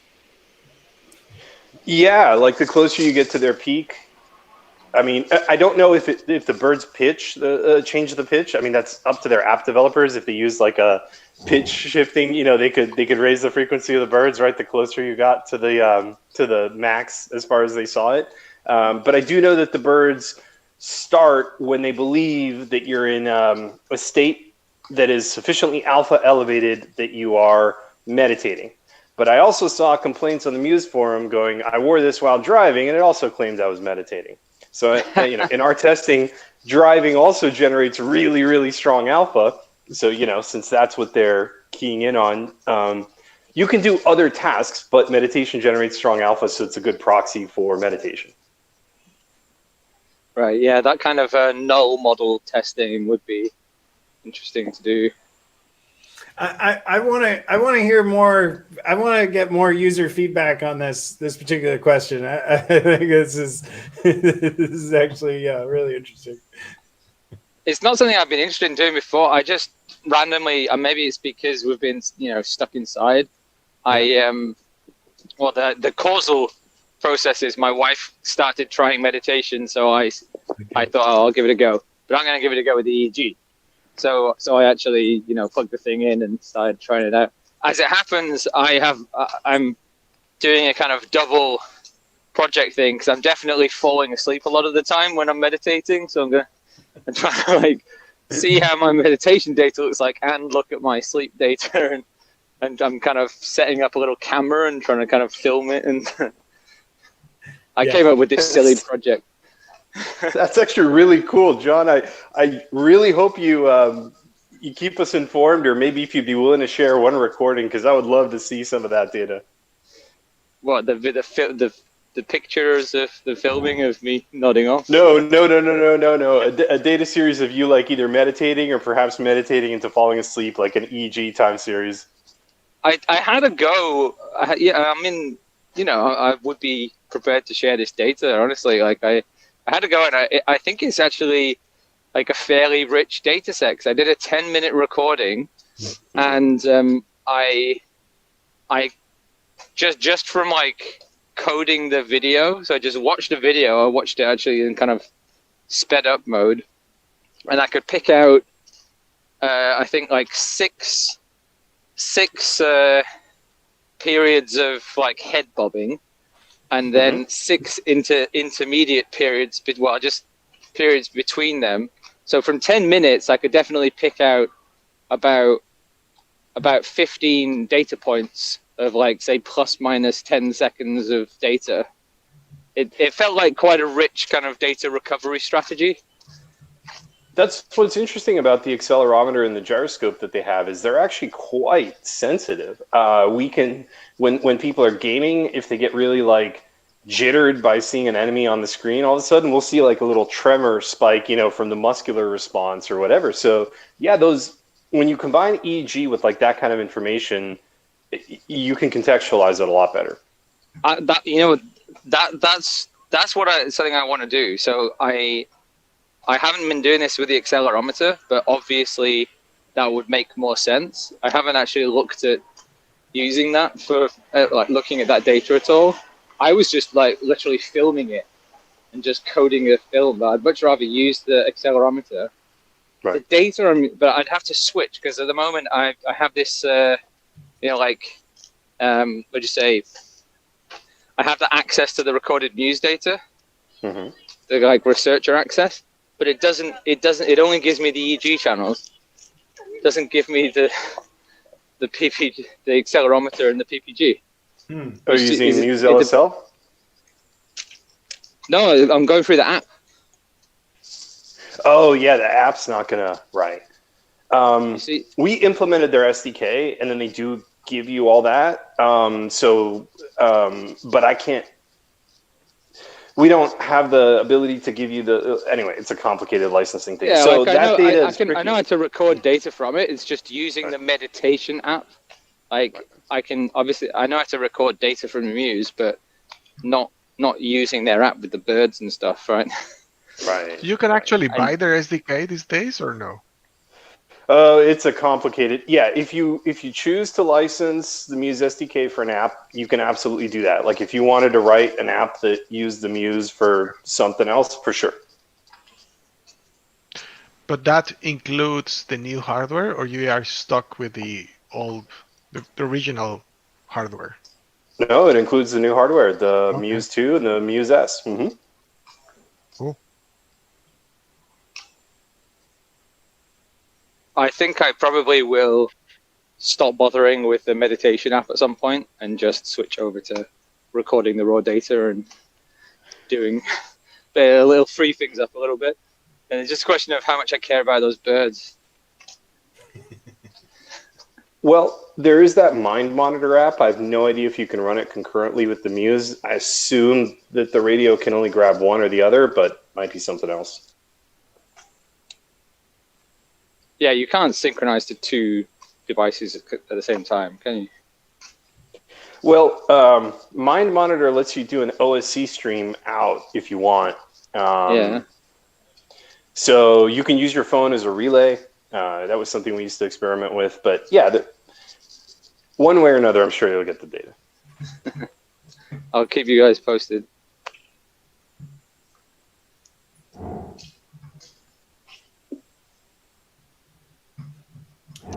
So I'm just reading the or having a quick look at the papers that that Vladimir posted. Certainly the first one there, Vladimir, has Alexei Odostachi, who's a great researcher there in Moscow now, previously in LA and San Diego, that has a great project called NFB Lab, Neurofeedback Lab, which is a great Python project for neurofeedback, and which we've talked about before. And the cool thing about it is that it will work with basically anything with any device, and all you have to do is give it an LSL stream, which is this fairly open protocol, and yeah, and because Alex's background is working in a great source imaging lab there in LA, and working for the old source signal imaging when that still existed. There's it's got things like source imaging built in, and what it really focuses on is having really low latency, so you get you can make changes very, very quickly. So how low is it? You need to do 0.2 seconds. Is it realistic? Well, I mean, he's in the NFB lab paper, which let me just get that. It's like Frontiers of, yeah, there it is. Yes, yeah. You've got that. Yeah, I'm looking at some. I found NFB lab documentation. Okay. Page. Yeah. Right. And let me just. Yeah, and I've seen the paper too some time ago actually, and wasn't sure what to do about it. So it's cool because the person who actually developed the XML, so the experiment protocol editor, which is a big part of that software, you see is in the acknowledgments. It's Mark Flieger. So Mark used to be the kind of like chief scientist at Source Signal Imaging, and as he was at old Neuroscan back in the 90s. Actually, I mean, related to, like, what's your frequency response with depth, and those like Mark Flieger's got a poster from like 1995 that does the best job, where he's also looking up to 256 channels, and it's super early stuff. Yeah, so we're kind of hoping that Mark will join us for some of the buzz and review stuff. I believe he's on the East Coast now, so it might be only for East Coast people. But he could say more about this, and Alexi's certainly involved in some of the combined with some of the stuff that NeurotechX has done with NeurotechX Moscow, and I'd love to talk more about this particular project. In it, he's pushing a latency of 100 milliseconds, and is making the argument that there are neurofeedback applications that are better because of the lower latency. And just we'll say that like I'm still trying to, it needs to be, you need to be very clear about what the application is, right? So because I for one of the NeurotechX Paris meetups, we spoke with Giacomo Valle from ETH Zurich, who was talking about his startup called My Leg, which has so it's a prosthesis, a lower limb prosthesis that has sensory feedback, right? So you get sensory feedback about what the limb is experiencing. And he was showing that, like, with sensory feedback, people were better able to traverse these like sand pit obstacle courses and things like that, like real world metrics, where it's just like, yeah, you see, like, the person's better with this feedback. But the interesting thing was that he was saying, like, well, we only need like 300 millisecond latency, and to him, he was just like, well, why would you want faster? And well, that's why I think it comes down to, potentially what are you trying to do? Because I talk about this a lot with regards to kind of like neurogaming, because it's like, I feel like neurogaming, where if you somehow want the EEG signal to be this, real-time controller, like you're going to need better latency.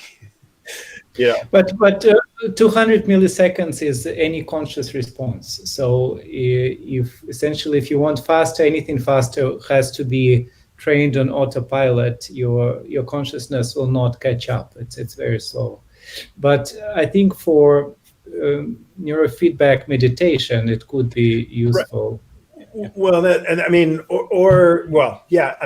like I'd be interested to know about the specific application, because, I got into a kind of discussion with a regular Slack user in the neurofeedback channel about, like, why would anybody need such short latency, and I think he was coming from a kind of clinical neurofeedback field, and like maybe there you don't need it, in the sense that, like, if you're doing, again, like I think what I said was just like, let's talk more about what that specific, neurofeedback loop is, and then we'd be able to say more about how important latency is.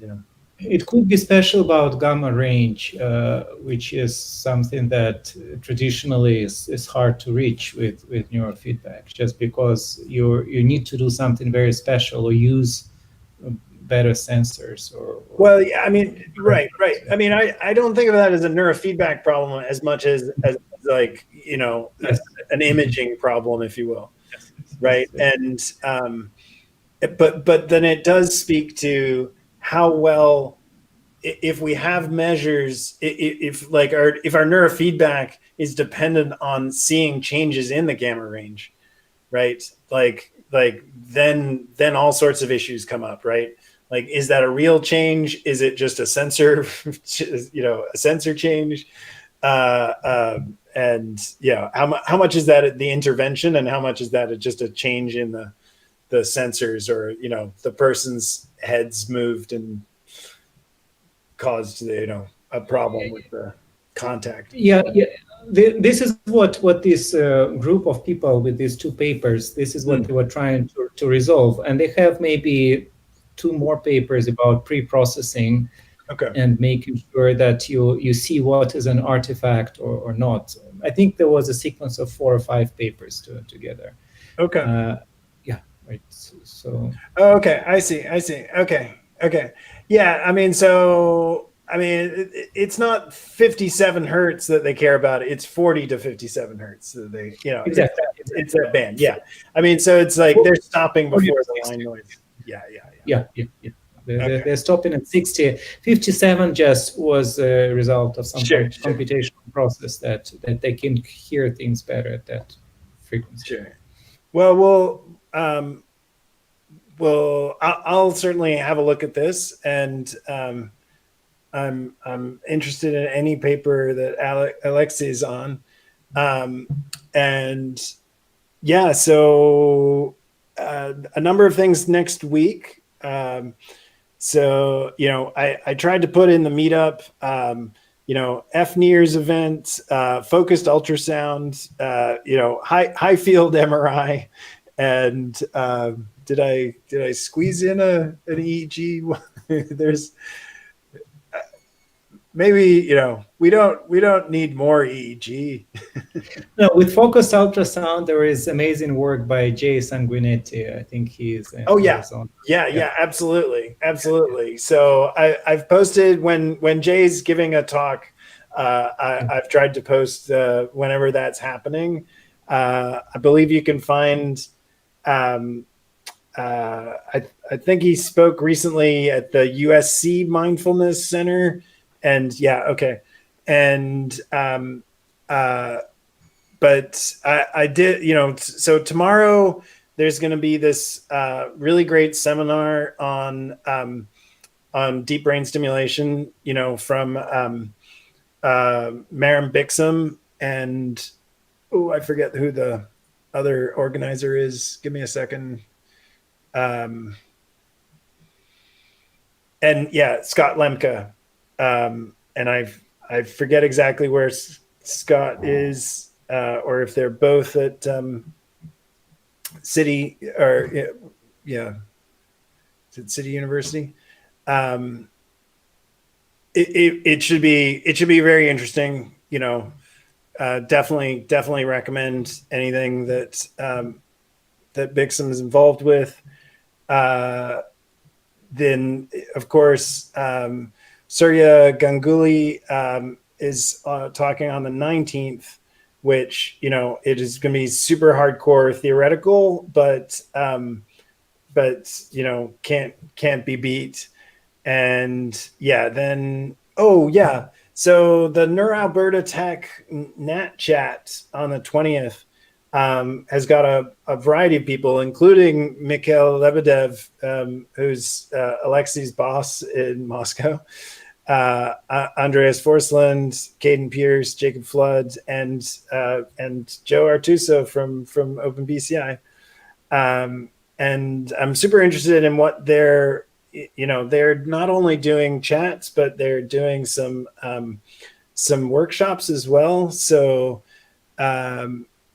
is this, or I haven't gotten a sense of how much Kyle Matheson's involved with this, or whether this is pretty much a student club driven series, but it looks really interesting.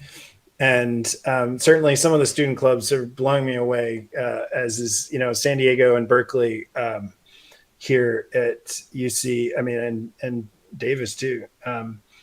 And yeah, so those are, well, and then the NeuroPixels workshop, which is kind of a workshop that got postponed due to COVID. So I don't think anybody could kind of reapply for that.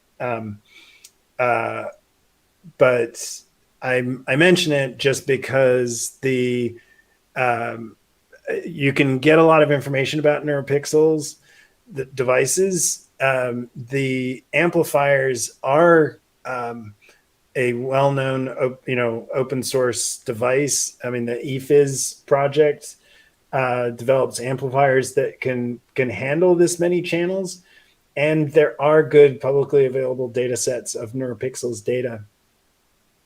So I mentioned this last week. I'm hoping to invite for this year, we'll get somebody from Brown who built an EEG front end for one of those eFizz devices. And I've thought about how cool it would be to do that with like an EEG net. I mean, a EGI net. A 256 channel system where you're now able to collect like 30 kilohertz or something. Again, like I think there's a lot to learn from these data sets. And Neurodata Without Borders, we've mentioned their workshops before. Neurodata Without Borders and Dandy Archive are great public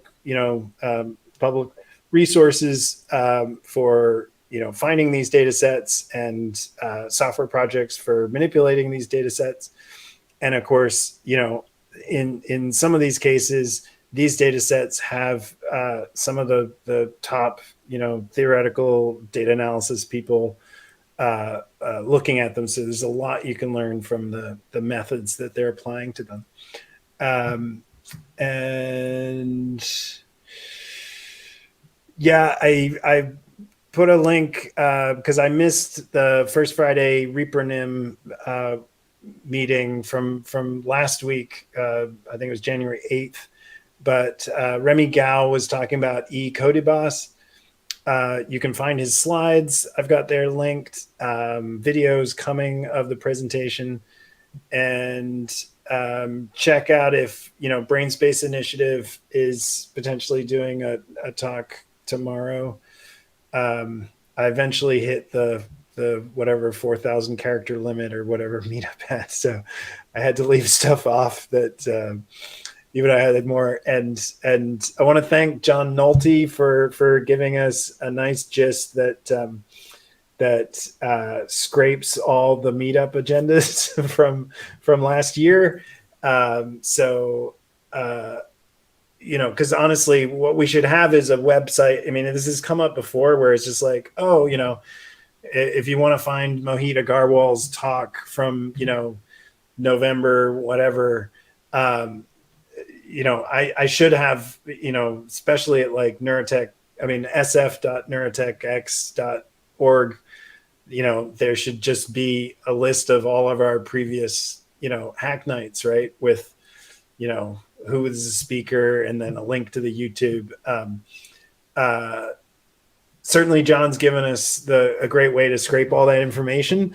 We're still hoping for access to our chapter web page that is hopefully coming. And well, check out. I mean, I mentioned the OpenCV AI competition mainly just because I'm going to be getting one of these OAK-Ds. So OpenAI, OpenCV AI had a Kickstarter working on some small devices, and we can use one of these basically on a stick wand to collect electrode sensor positions. And Robert Oostenwald has if anybody remembers, the Occipital is the company. Occipital is the name of the company, even though it's a brain that makes this structure sensor that goes on an iPad that gives you a very small stereo camera on an iPad. And so Robert Oostenwald's got a paper and demo and some MATLAB code where he uses that to, scan the subject's head and get electrode positions. We could do this. We should be able to do the same thing with this little OAK sensor. And I'd love, it doesn't have to be for the competition, but until recently, companies like Electrical Geodesics were selling, these Northern Digital, Polaris, or these cameras that cost almost $15,000, or this is what they were charging. I don't know how much it cost them, but to scan subjects, and it puts together really nice digitizations of electrode positions on a head shape. But we could do the same thing with a connect on a stick, essentially. Like it's kind of more about the software, and certainly there are things we could do to make the sensors kind of like more visible, especially because these are IR cameras. Anyway, I'd love to see more of that. I want to thank Alex and Ryan, as always, for being our videographers. And thanks for see you next week. Anybody, any last words? I really want to do more of Alex's eye tracking and EEG. That was a lot of fun when I did it. I want to do that with all the games I play. Well, again, like I want us to do, group group EEG, like hyper scanning, where we're all connected to the same game server, right? Yeah, like I've been playing game with a couple friends at yesterday, and I was just thinking, like, man, eye tracking and EEG, if all of us were doing that right now, the data would be wonderful. Yeah. What we need more of that. And Alex, did you post that paper? Do I have a link to that?